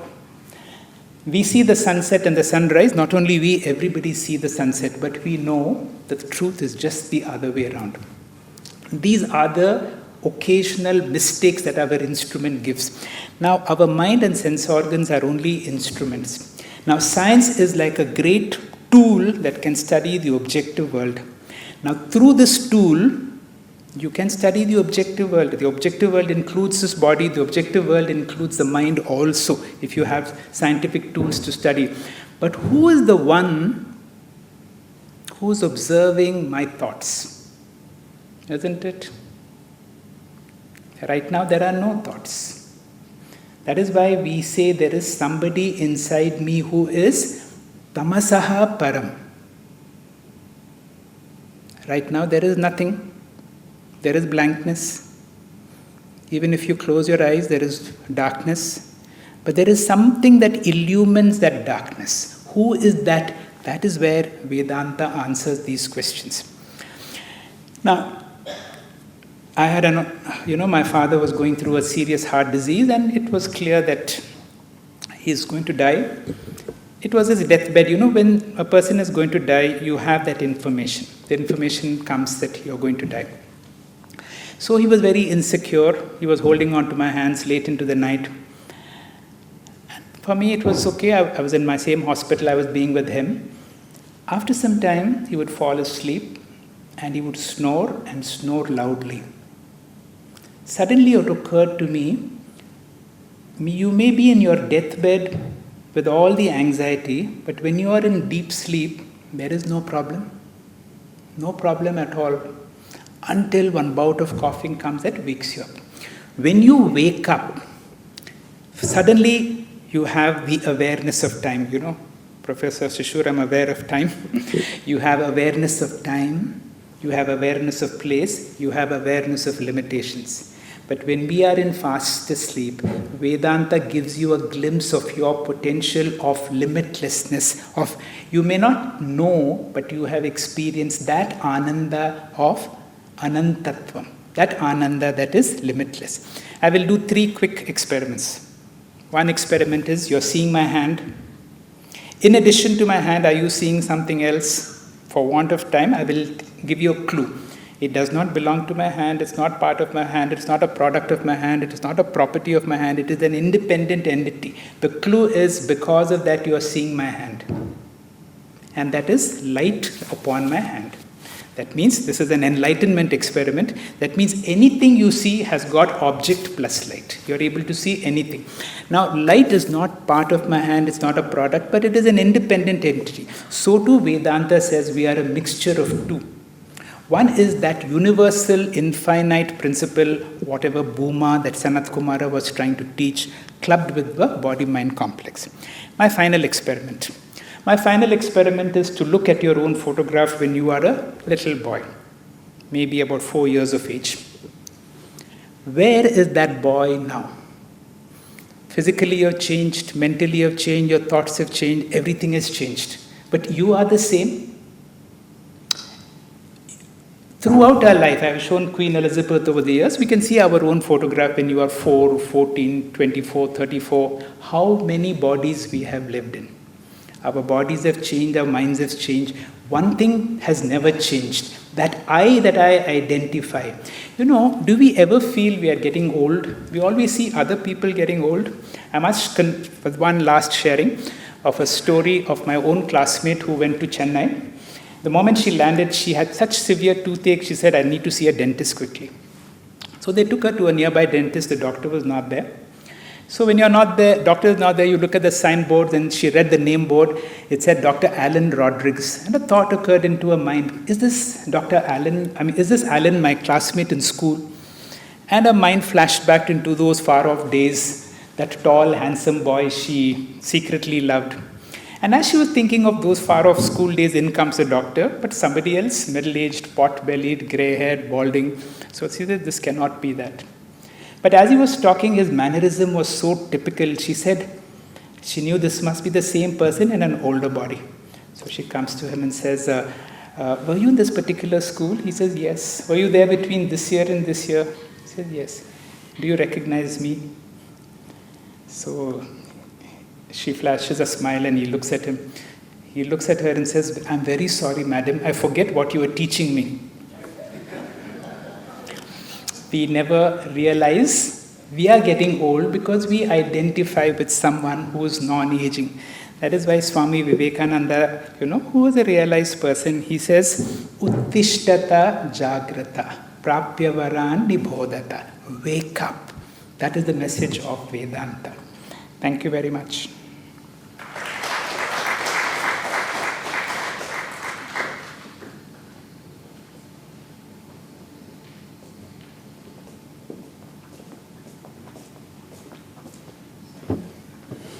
Thank you, Dr. Hegde, for your illuminating elaborations. Now, we'll play a small video. Again, the conversation of Dr. Raja Ramanna on Buddhist logic, in general Buddhist philosophy. In conversation tonight, my guest is a renowned physicist, the director of the National Institute of Advanced Studies in Bangalore, but more than any of these, he's a Renaissance man. I'm delighted to welcome Dr. Raja Ramanna. This aspect of consciousness, how do you feel that your own interest in this has been enriched both by the empiricism of modern science and the insights that traditions have provided? In recent years, especially after the 60th birthday of Dalai Lama in this very hotel, they gave me a subject to analyze, like convergence and divergence between science and spirituality or religion, whichever you call it. And that, of course, brings you back to Buddhism and Shankara, because Shankara was the opposite of the Buddhist philosophy. And both of them talk a lot about consciousness, mind, while the Buddha rejects divinity and things like that. The logic developed by the Buddhists is fantastic. It's very close to science in many ways. The one difference that I see is Shankara brings in the Brahman, and he says that is the real one, nothing else is real. And I believe that's the subjective part of our mind. The objective part, yes, we all see things outside through our normal appreciation of things, through eyes, ears, nose, and all that. But the subjective element is difficult to analyze scientifically. And so all this put together makes very interesting study and understanding for yourself. You mentioned sort of the approach of Buddhism on consciousness. Could you elucidate on that for us? Well, the Buddha first of all says, well, don't bother me with questions like God. There is no such thing as a soul, but you must live a good life.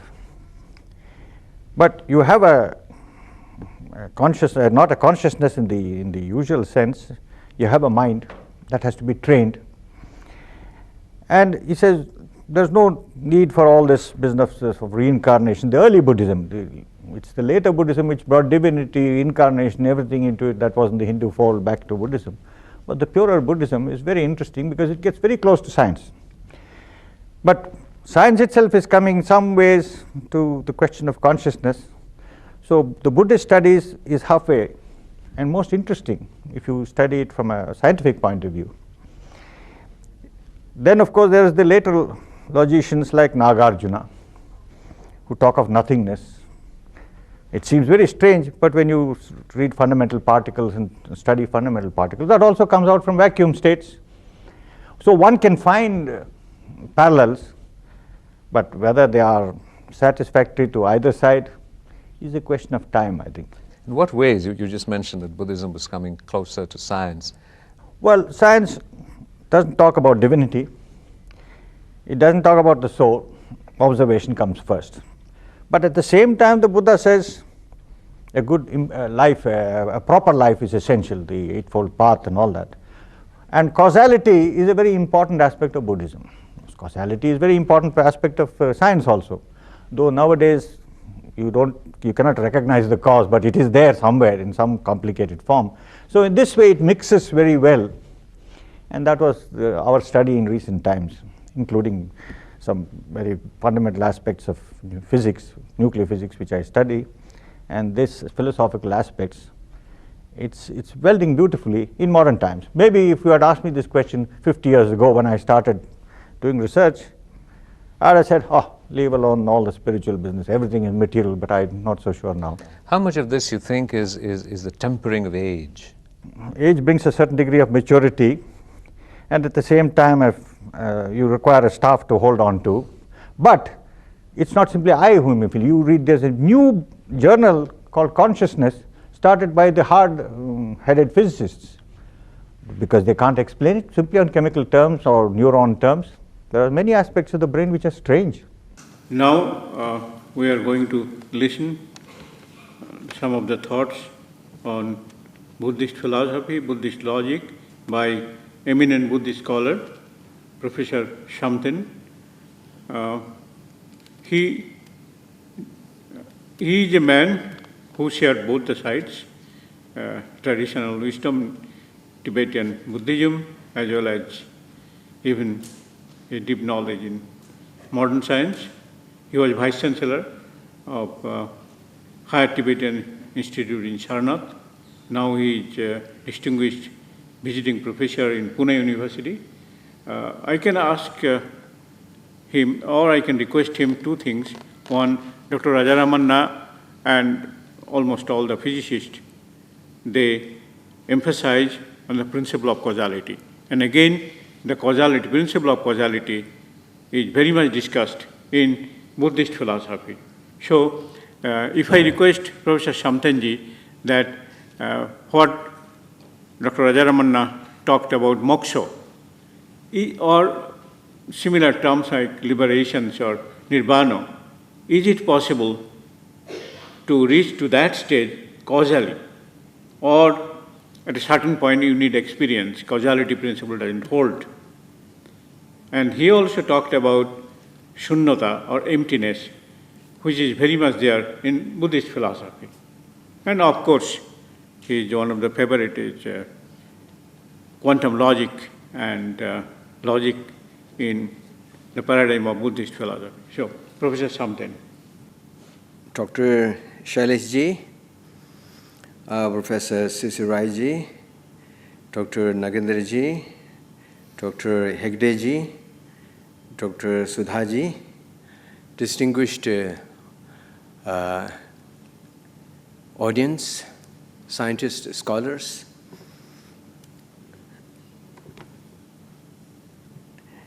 It is great to be here at the institute where Dr. Ramanna has set the foundation, who has made a great contribution to the knowledge system, and also who realized the richness of the ancient wisdom, ancient Indian knowledge system. So, we are given 25 minutes, and Professor C.C. Roy ji has given me a topic that cannot be done in 25 minutes. Very huge and heavy three topics that he has given me, but I will try to touch those areas.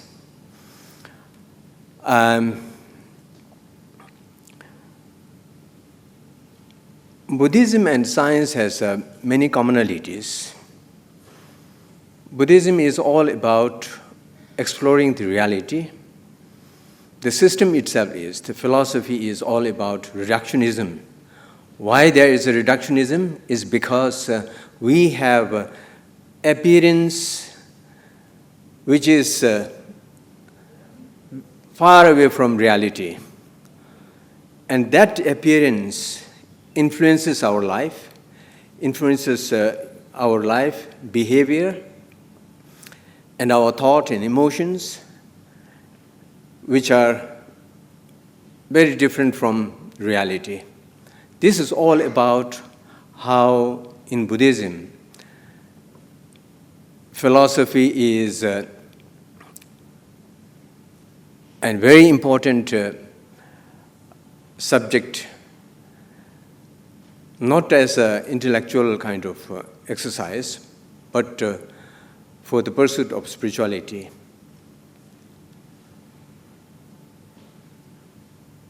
Therefore, in Buddhist philosophy,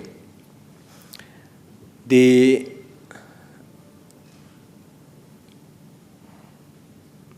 perception for a proper perception of reality is pursued through various stages and through intellectual stages and spiritual stages in order to realize, in order to first understand the reality and thereafter to realize this reality. Mere intellectual exercise is not sufficient. It has to be associated with our experience, life. So,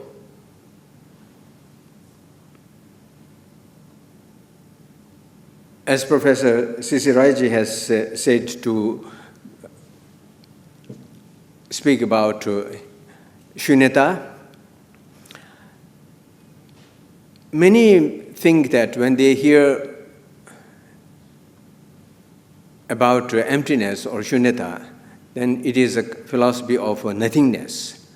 It is not at all a nothingness, but it is all about, independent existence. Anything like this microphone, it has its own, independent existence. That kind of perception that we have is to be analyzed, and then finally to be understood as, not as an absolute entity, but as completely, totally dependently arisen. And that is how the microphone is to be understood as it is. So shunyata is all about that. So, as I said that in Buddhism and science there are many commonalities and also many things, certain things that are not common in the sense that, for example, modern science has mostly been extroverted based on their field till recent years, based on mainly in the field of material world, physical world, whereas Buddhism has been exploring the inner world. Of course, it has also explored, physical world, like atoms and, matters and things like that. Buddhism is not interested in bringing out some, energy or some kind of things out of the understanding, the knowledge of the atom, but it is all, it is interested in understanding the reality of the atom, reality of the physical world, reality of the mind, so that our perception can be, right. So that, because, for example, impermanence is also very important in Buddhist philosophy and spirituality both. Why we need to understand impermanence, not in the sense of, every moment changing, every second, changing in a changing manner, but to understand impermanence of composite phenomena, not static even for the millionth fraction of a second. So Buddha said that everything changes, and it is in a constant. There's not even a single fraction of a second, millionth fraction of a second that stays, but it is changing all the time. So there was a very serious interaction between the philosophers of that time. How can this be possible? So now the science has proven that how the composite phenomena are impermanent. And that is important for Buddhism, not to give chance to our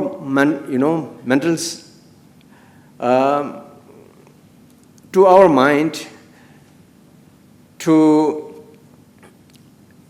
conceive any composite phenomena as permanent, to see things as impermanent, flowing every moment, with which one can reduce attachment, desire, because all our problems the sufferings are all because of attachment, hatred, which are all founded on ignorance of not understanding the reality. And the rest of all the afflictive emotions are grounded on hatred and, and attachment. So in order to dismantle this whole castle of edifice of the afflictive mental, set, due to which we perform activities, karmas, negative karmas, afflictive karmas, because of which we fall into the trap of, cyclic samsara, not being able to come out of samsara. So this is all about, that is why in Buddhism, not only the understanding of the reality of physical world, but also the mental world is, very important, for which, in order to understand the philosophy of the world, the universe, external world and inner world, we need to, many devices are, developed, just as for, modern scientists, in order to understand or in order to have the views of the distant object. There are many, powerful telescopes, and in order to understand the, at the micro level, then we have, the microscopes and many other apparatus. But in Buddhism, since it is not a physical world, so we need to develop a certain kind of devices for which Buddhist logic was developed, epistemological system was developed, cognitive system was developed, and overall a whole science of mind was developed. And because the whole science of mind is necessary to be understood, because after all, the suffering comes from our emotion. Where from the suffering come? And then if the suffering come from emotions and our, mental elements, then how these mental elements, are there? So a very comprehensive science of mind was shown by the Buddha, and then the later masters explained and demonstrated it further with more clarities. So it is very striking to see, for me, that in the modern science, the chemical elements there are around 118, 120 chemical elements.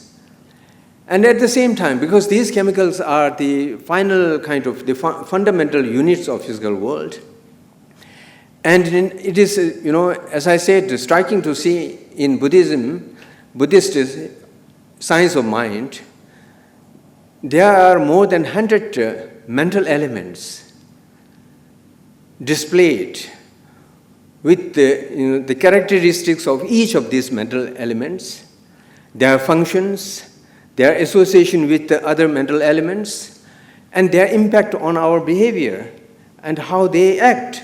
For example, when I hold the glass, it can be in a neutral mental state. If I hold this with an afflictive mind, then even the neutral mental states, there are various mental elements. They are also, impacted by negative mental elements.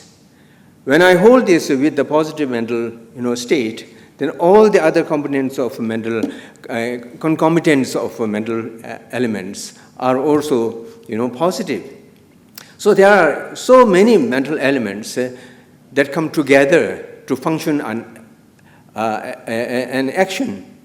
So these are the important explorations by the Buddhist masters, and of course by the Buddha, that in order to come out of the suffering, we need to address at the very deeper level. That is how is liberation possible?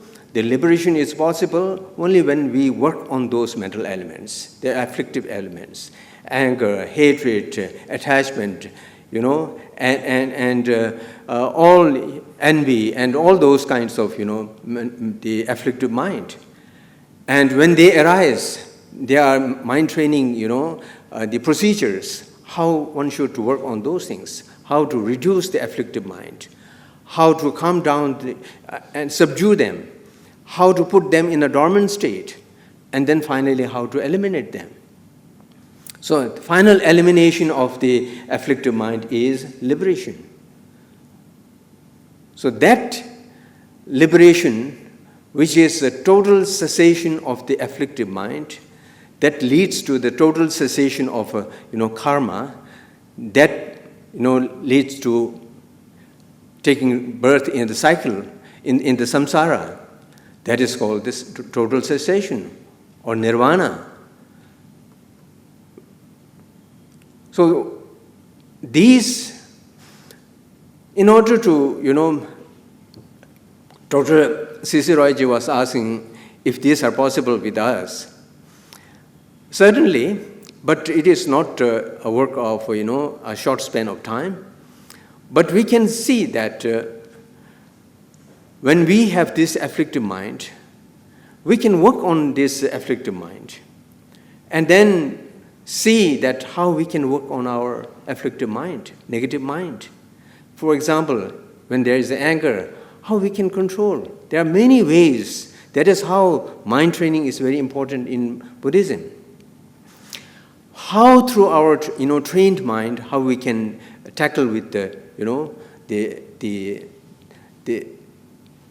with anger, how we can reduce it, when it arises, when we are a little bit used to that, then when anger is about to rise, then it subdues by itself. It doesn't come up. And then at some point of time, when anger is about to come, and you might find that it is about to rise, then right at that time you can subdue it. And then after a certain stage, the anger won't arise, but it is in the dormant state. But then at more higher realizational stage, then there is a total elimination of anger. So these are the things that right away, overnight, we cannot attain this, but we can see that if we are to go to Delhi, from here, if we take one step, then we are nearer to Delhi. Similarly, if we take a very small step to reduce our anger, then that can reach us nearer to liberation. So liberation is nothing but elimination of the negative mental forces. So then there arises about, our earlier scholars talked about the death and intermediate state and things like that. So intermediate state and death experiences, particularly the medical experts, they have, they encounter on daily basis. In Buddhism, death is, there are certain practices that in the Tantra, the practitioner or person goes through that in daily basis. When the person reaches to a higher level, then the person, enters into the death. He practices, enters into the death, and then comes, back. And then when he is highly realized, has achieved that, realization, then the practitioner can leave the body anytime he or she wants. So the intermediate state, in the last maybe 3-4 years, many of the meditators have, gone through that. After death, normally there is a cardiac death, then there is a, brain death. So cardiac death, breathing is not there. Then after that, cardiac death. Then after that, there is a brain death. but there's no decay of body. It just stays for, somebody stays for 5 days, some stays for 12 days, some stays for 18 days, some stays for 28 days. In the recent past, 18, 28 days, some of the, meditators stayed. There was no decay with the body. Scientists came there to study their bodies and to, using different kind of apparatus. Once the blood comes from the nose, then traditionally it is, declared that the person has left the body. This consciousness has left the body. And then decay starts. So after that, the intermediate state starts. Not before that. Till that moment, the person is in his body. So spiritually, from the high level of spiritual, perspective, the person is still alive, even though he is not breathing. His consciousness is with the body. So it is in Tibetan, the term is called the Thuktam, and many of the scientists are working on this. So these are all, possible to be performed, to happen in our life. And now these, in the past 3 decades, lots of, interactions have taken place between scientists and Buddhist scholars led by His Holiness the Dalai Lama. Buddhism as not as a religion, but as a philosophy, as a science. Whenever he talks with the scientist, he never brings the matter like rebirth, liberation, and things like that. But they discuss on consciousness, mind, mental factors, emotions, how they trigger, and how these can be reduced, and on the other hand, how the positive mental factors can be enhanced. Compassion can be enhanced. Loving kindness can be enhanced. There are detailed methods and mind trainings, procedures to enhance compassion. By enhancing compassion, this is the great gateway for happiness. And this is the ancient Indian tradition that is still, vibrantly alive.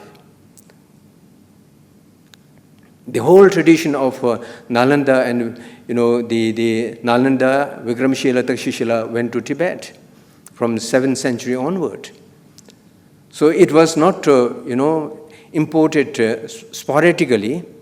The whole tradition, knowledge tradition, the textual tradition, knowledge tradition, and spiritual traditions got transmitted with authenticity by inviting hundreds of the cream practitioners and scholars, the top scholars from those great institutions to Tibet. And then hundreds of scholars and students came to India from Tibet. So that is how the whole, the culture system from these great monastic universities got transplanted in Tibet. And it is still, vibrantly alive. Now these days, there are many monasteries in India, just near to Bangalore, Sera, Gandhan, Debung, where there are more than 3,000 monks studying. In order to accomplish their highest degree, they study for 25 to 30 years.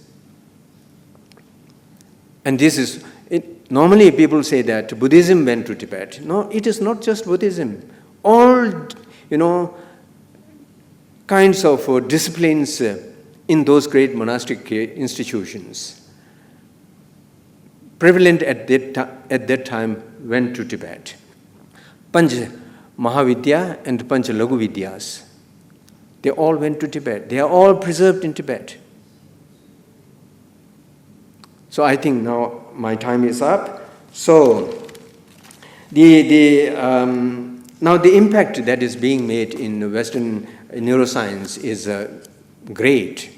That there is a big impact on neuroscience in terms of the very principle of neuroscience and the practice of neuroscience, and because of which now you must have heard about the neuroplasticity is a result of such practices and new findings, and then the epigenetics, the expressions of the genes and circuits of the genes, the neurons can be changed through practice, through training. And then there are so many evidence that can prove that such things are possible, and this is happening. So now it has penetrated into the domain of education, public health, and many other areas. And one thing that I always find it very interesting is that in the modern science, led by the Darwinian theory, that in every human being and sentient beings are self-centered and aggressive.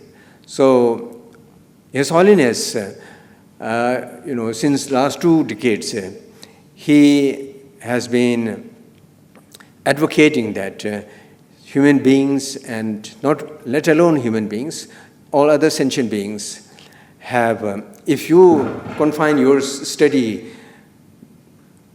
to the beings as self-centered, that is just one part of the story.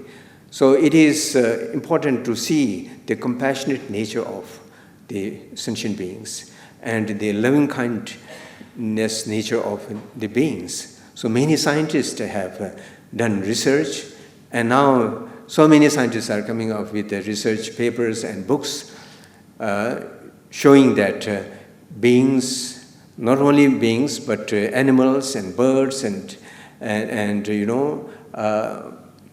many other species have innate kind of goodness as the nature of the beings. So I think it will be great, if we can flourish this kind of knowledge and awareness.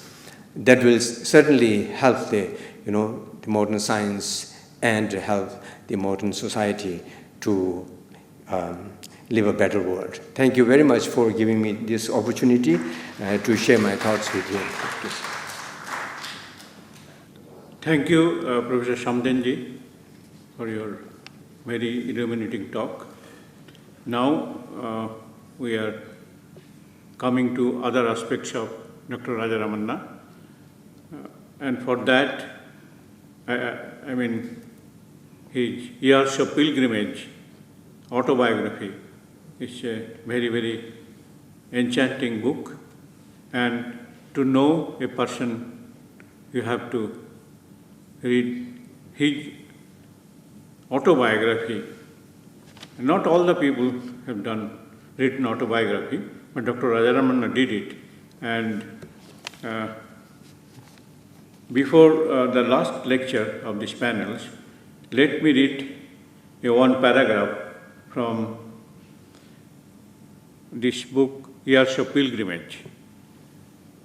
After I had received my PhD degree in 1948, I began to take more interest in all aspects of music.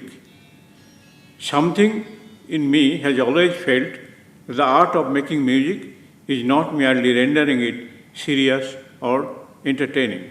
It is, I believe, a branch of yoga which can take the mind and therefore one's consciousness to a higher level of perception. This aspect of music is well recognized in Indian thought and is certainly no new discovery, but the different states of consciousness relating to the human mind is an Advaitic notion and needs to be studied in this context alone. This transcendence to a sublime state of mind through music is not always beneficial, as is proven in case of Hitler, who was also musically inclined but more famous for his ruthlessness. But as a yogic exercise, it can certainly take on positive role. Unfortunately, as a student, I had the knowledge of Advaita, or the role of Indian music in the sadhana. Though discipline and technical efficiency is extolled in the music of the West, these alone do not lead to a frame of mind where music manifests itself as a component of yoga that requires individualization and extemporization. Lees comes closest to achieving this. He may have failed often, but where he succeeds, he helps you to rise above your surroundings. So let me tell you briefly what he was, you all understand, but still let me try to explain. The two very well-known internationally acclaimed music composers in Western classical music was Richard Wagner and Giuseppe Verdi. One is German, another is Italian composer. And they are, absolutely the greatest the greatest musician in Western world. But what Raja Ramanna mentioned, that Hitler, he liked very much the music of Wagner and Verdi. So the question comes, Verdi and Wagner, so great musicians and compose so great compositions, so why Hitler was attracted? So music is normally considered beneficial, but here, what does it mean? Because the Western musicologists, they consider the Wagner's music as kind of deeply nationalistic music, and same to Verdi. So maybe Hitler was inspired by that. But if you consider the music something like yoga, as my knowledge goes, the yoga gives rise kind of beneficial, or it has a beneficial role. But why or how we can reconcile the compositions of Wagner and Verdi as a kind of yoga which leads to beneficiality in the human mind? I don't know, maybe we have the next speaker. He is great, he is very, very well known, and he is Chancellor of S-Bhasha Swami Vivekananda Yoga Anusandhan Kendra, popularly known as Yoga Guru of Prime Minister Modi. So let me request, popularly known as Guruji, Dr. H.R. Nagendra, to speak on this kind of state of mind, yoga, and the modern science. My dear brothers and sisters, first of all, I congratulate our director for organizing this wonderful program, centenary celebrations, in the name of Dr. Raja Ramanna ji. I had the good fortune to meet him once or twice, and we had very good discussions about the nuclear energy and also the space technology with which I was dealing those days. So, in today's presentation, I will try to bring about the dimensions related to Indian knowledge of Panchakoshas with modern science. Already, dear Tyompa Hekadaji has given a broad spectrum of the Upanishads and how it is the most relevant and useful dimensions. Always I have been thinking that why should we think of those things which are very old, some Vedas, Upanishads and other things, Anything that is useful to meet the challenges of our modern era should be taken out and brought into action. If it doesn't solve the present challenges, it's not of much use for us. It's only for curiosity and probably a love that we have for our ancient wisdom. We can study many of them. The wonderful presentations which dear Sudhaji made shows how there is coincidences in our knowledge base of the modern science and ancient science. How did they get this knowledge? How did they get that wisdom which matches so much? Whether it is the velocity of light or the origin of this entire creation and many more things, she beautifully presented other things. There is something that's very unique in getting at the knowledge. And that's what Temopagdeja was telling. Kintam vignatam sarvam vignatam bhavati. By knowing which, you know everything in the whole universe. Can there be something like that? By knowing which, we know everything in the whole universe?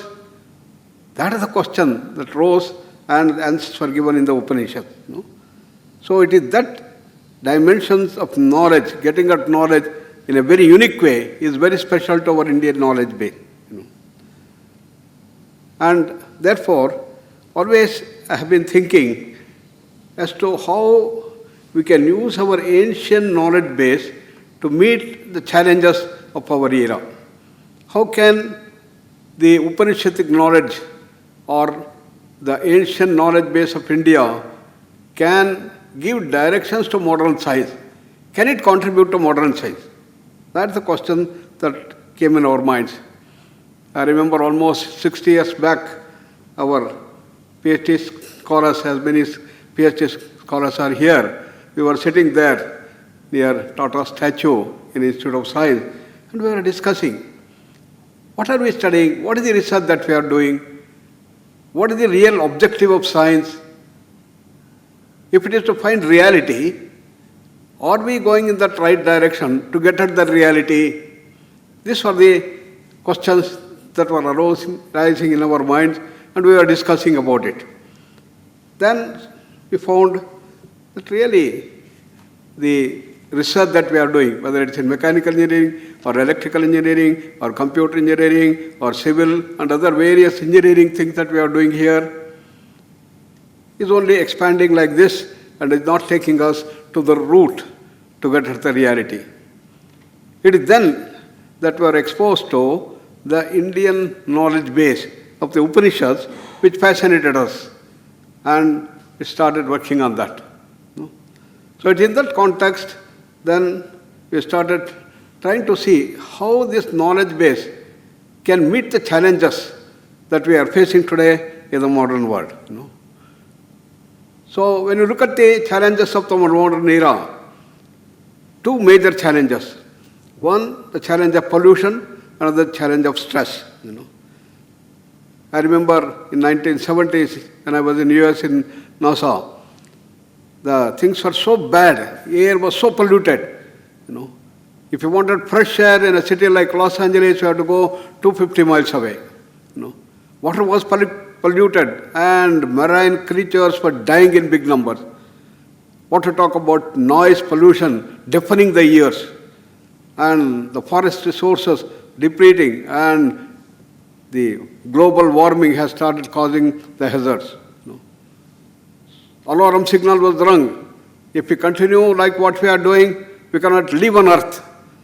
All universities, research organizations, companies were on one single focus to solve the problem of pollution. And in about probably 5 years, it was done. But then the second challenge, the stress, since then is only increasing day by day, day by day. Exponential growth of this thing.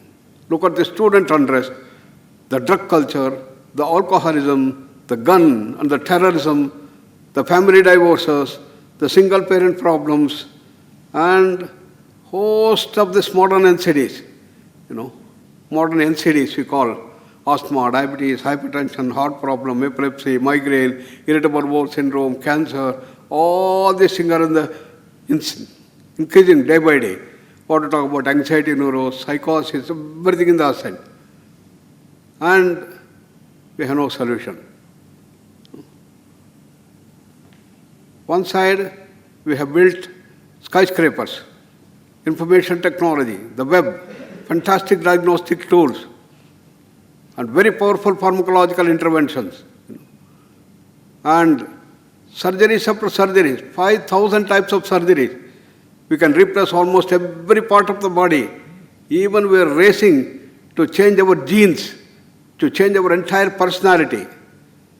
And for that we have trained specialists and super specialists. Everything we have done. But we have no solution. Once a diabetic, ever a diabetic. Once you get hypertension, it's for life. Once you get cancer, our days are numbered. Have come to pass. Why? It's the biggest challenge that we face. Why? I consider the reason is the knowledge base that we have today is not adequate to meet this challenge. Modern science, what do we understand today? It is limited to our physical universe. So, in search of reality, modern science probably started 4 centuries back. Newton and Descartes, all of us know.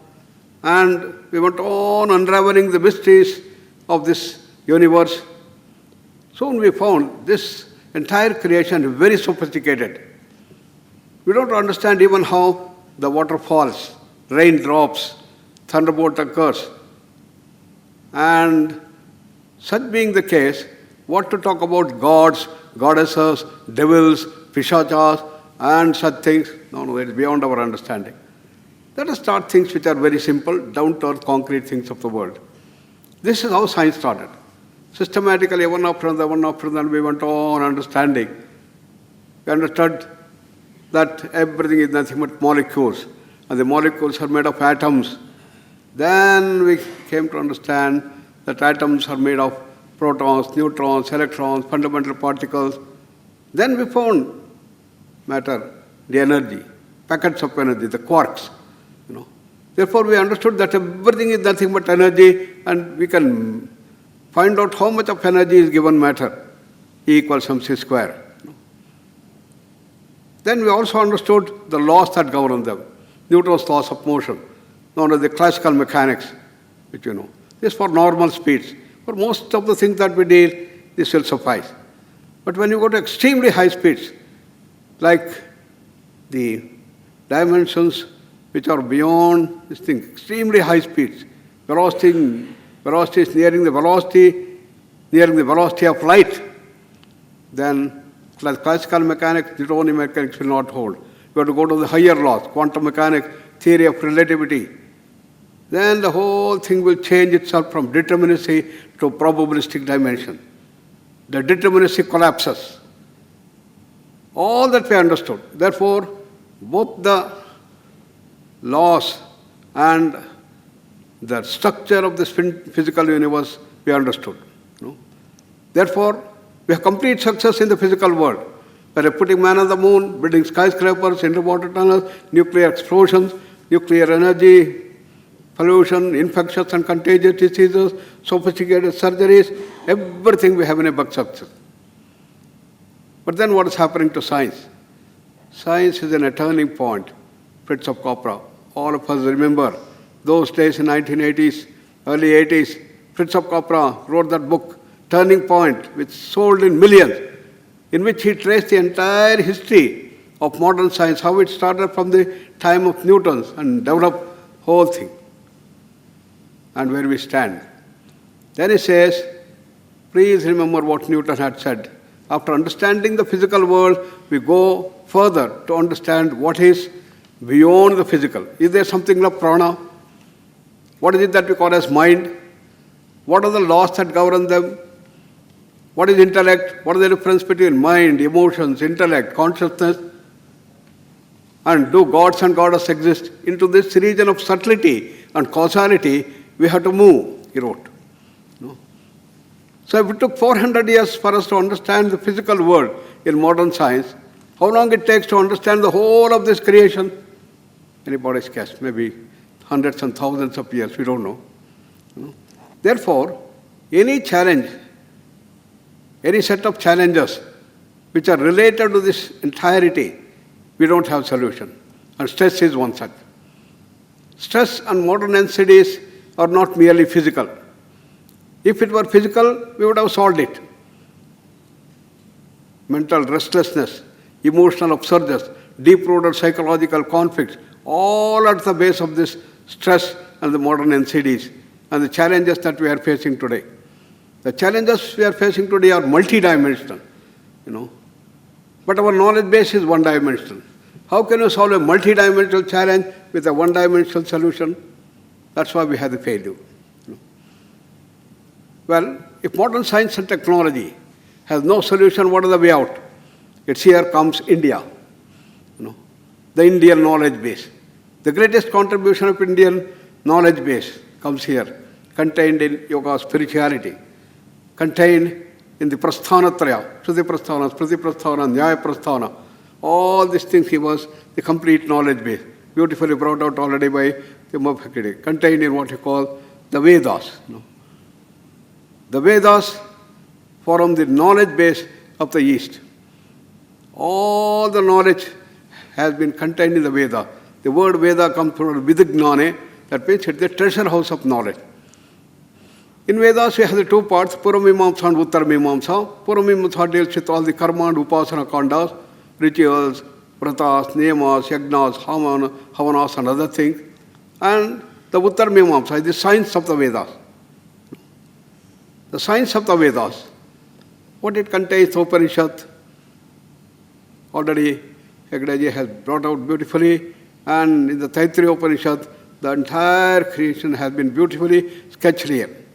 We are the gross world, which is known as the Annamaya Kosha. According to Upanishads, Krishna says to Arjuna, you are not just a physical body, you have 4 more bodies. This physical body is called Annamaya Kosha. Then we have the Pranamaya Kosha, Manomaya Kosha, Vijnanamaya Kosha, Anandamaya Kosha. 4 more bodies, the subtle and the causal. In Vedanta it's called the Sukshma Sharira and Karana Sharira, apart from the Sthula Sharira we have. What is the proof that we have any of these things, except that it has been told in the Upanishads? So we started finding out whether there are techniques by which we can photograph the Pranamaya Kosha, Manomaya and other things. Just like we have very subtle cameras today, which can go and find out what is deep inside, even the electron camera to find out the cells and the other things. Now, the biowell is an instrument which can catch our pranamaya kosha. In a few minutes, you can completely get the entire picture of the pranamaya kosha. And the biowell we have been using, it started all in late 50s and early 60s with Killian photography. And gradually we started developing that things through interactions with Russians and other things. And by 1990s, the biowell came out with good accuracy of less than 5% accuracy. It can give you the complete picture of your pranamaya kosha, how the different organs and systems are there. You can find out what are the imbalances that are there in the prana, apana, samana, udana, vyana. And all these things can be photographed and quantitatively we can measure. So that is the biowell that we use in our lab. We have got this thing. Then for the manomaya kosha, based on the factor of the telekinesis, power of mind to move the objects outside. It was developed in Princeton University, the REG, Random Event Generator. The REG is the one that can measure the mind field dimension. So these are the things that we have been using to track the pranamaya kosha, manomaya kosha, vijnanamaya kosha, intellectual things. We have all number of psychological questionnaires and instruments to measure these things and so on. So today we have almost quantitative proof that we have got manomaya, pranamaya koshas and other dimensions. This is about the individual. But the same thing is at the cosmic level. At the cosmic level is the energy field. The entire physical world is nothing but the energy field, electromagnetic field, we can say. But encompassing that is the bioplasmic field or the pranic field. Much bigger than that, more encompassing that thing is the astral field or the mind field. And much bigger than is the Vijnanamaya Kosha, information field or intellectual field. And that encompasses all these four kosha is the bliss field, Anandamaya Kosha. So this entire creation is a 5 dimensions reality. 5 aspects of this thing. Annamaya, Pranamaya, Manomaya, Vijnana, Anandamaya Kosha. And a change in one brings changes in the other. And all these are in continual change. For example, our physical body. Every day, a billion cells get created, a billion cells get destroyed. Since we came to this hall, all our bodies are changed. What to talk about the mind, emotions, intellect, prana, everything changing. That's why it's called Jagat. Jagatyan Jagat. That which goes on changing is called Jagat. So, characteristic of this entire creation is change. What is it made out of? It's made out of, we can call it Chitta, as Patanjali calls it. Chitta is the mind. Chitta has several layers. The grossest layer is the physical body, the physical world. Then we have these 5 layers. And bliss field is the causal. It is from the Anandamaya Kosha, all other things come. This entire creation is called Jagat. And what are the laws that govern them? Srishti, Sthiti, Laya, the trifold law. All these layers are in continual change and they have got the Srishti, Sthiti, Laya, creation, sustenance and destruction. That's the trifold law that governs this entire Jagat. If everything changing, is there something that does not change? And that is our original state, pure consciousness, which is infinite. So this physical world, this entire Panchakosha, the creation is infinite, and that also infinite. What is the relation between that? The ultimate reality, called the Moksha, or Vedanta, it's called Moksha, Brahma Nirvana, and Patanjali called it Kaivalya, we can call it pure consciousness, or we call it as reality, we can call it as absolute, we can call it as perfection. It's a state beyond space, time, causation. It does not change, And it's infinite power, infinite knowledge, infinite power, infinite freedom, infinite bliss. That's our original state, Paramatma, that the source of all. So what is the relation between the two? Purnamadaha, Purnavidam. This also full, that's also full. Purnat, Purnam, Udachyate. This entire Jagat comes from the pure infinite consciousness. When this comes out of that, what happens to that? Will it become a zero? X minus X is zero. Will it become a zero? Is the question raised. X minus X zero is the law of the finite world, finite dimension. Infinity minus infinity can be infinity. Purnasya Purnam Adaya Purnameva Avasishyate. That Purna can remain untouched. This is the whole knowledge base that has been brought forth in our Vedas, in our Upanishads, and in all the dimensions related to Vedas and Vedangas and other dimensions. Therefore, to modern science, the Upanishads give the direction to go beyond. How to go beyond quantum mechanics? We have to move to understand what is this prana. What is this biological systems made out of? What is the difference between the energy that we talk about and the prana that we have? The Prashnoparishad is blend. The difference is difference between a dead body and a living body. In the living body, we have the prana. In the dead body, we don't have the prana. What characterizes prana? Srishti, Sthiti, Laya.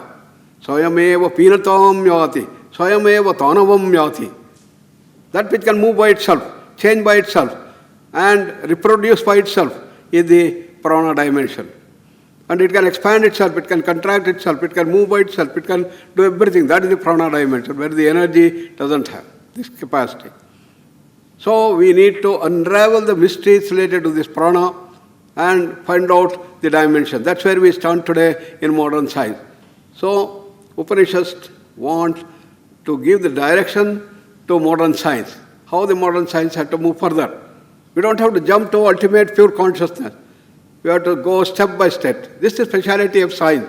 In science we have moved slowly and gradually from the periodic tables. We came to the molecules, then we came to the atoms, then we came to the energy. Systematically, slow by slow, we are going. Similarly, we have to move from the physical to the prana.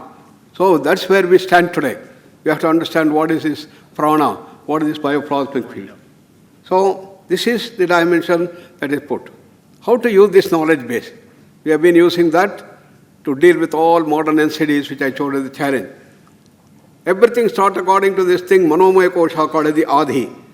Adi comes down and comes down to the physical body, becomes the Vyadhi. Yoga concretizes this wisdom base of the Upanishads and brings this thing to deal with these challenges that we have today. Yoga is not merely physical exercise or rope trick, magic, as many people do. It's a science of holistic living. It's the way by which we raise ourselves from our normal level to become great, super divine human being and reach the ultimate level. And to deal with that, Patanjali said you have to be in concentration. And that is one dimension, but there is a second dimension that is calming down of the mind. First dimension to gain mastery over the mind is to faster mind, quicker mind, brilliant mind, creative mind, faster, faster, faster. The second dimension is to calm down the mind, silence the mind, tranquil the mind. These are the two dimensions, like two wings. Unfortunately, in our entire education system, the second one has been lost. We have been only working on the first one. Therefore, it is time that we have to bring this dimension, and that can solve the problems that we are facing today. That's what we are applying. Therefore, yoga is multidimensional and can solve the problem of stress, which we have been doing. And we have developed a number of programs. One of them is SMET, by which we will be able to deal with this thing, in which we try to bring in the dimension of relaxation, calming down of the mind. That is the quick relaxation technique, instant relaxation, deep relaxation technique, and cyclic meditation. That gives the whole dimension, give very deep rest to the whole system. And how much deep rest? Much more than even good sleep. How much more? If you have 6 hours of good sleep, we get 9% rest. If you have 35 minutes of cyclic meditation, it gives you, 32% rest. Therefore, large number of people have been using this to give very deep rest to the system. Therefore, immune system blossoms, and many of these vyadhis can be handled effectively. When you calm down, our brain functioning abilities will increase. And we have done a lot of studies on evoked potential, P300, polysomnography, everything, to show that it can help a lot. And it can help in prevention of diseases, rehabilitation, and promote positive health. And that is the one that we use, and we use this entire dimension, Mandukya Upanishad, that forms the base. Stimulate, relax, stimulate, relax, stimulate, relax. Thereby you can go deeper and deeper to dimension, and that's the one that we do. So a large number of executives have been doing to deal with stress, time management, and executive effect comes up, and that is the dimension that we are using, by which stress can be handled effectively, and we deal with such modules of the ancient wisdom base to deal with modern NCDs and to develop the entire personality. Therefore, what is needed is to use this Indian knowledge base that we have to meet the challenges of modern era. Otherwise, we say, okay, we have all these things, we have this thing, okay. How it is applicable to the modern time? This has been the thing that we are doing in our university, and large number of research. Swami Vivekananda said, combine the best of the East with the best of the West, modern scientific research. That's what we have been doing, having collaboration with large number of hospitals, education institutions, universities, and see that we develop. We need large number of people should be trained. Therefore, we got the bachelor's degree, master's degree, doctoral program, things going on in our university, and I invite all of you to please come and visit. And we have MOU also with many, many universities. We can join hands to synergize the knowledge base that we have to meet the challenges of the modern era. And that's my whole emphasis as to how our Upanishadic base, our Indian knowledge base can give direction to modern science and how it can take us to greater and greater heights. Thank you very much once again for bringing me here. And Cecil Roy has been wonderful work, all these things. Dhanyavad, namaskar. Thank you, Dr. Navendraji.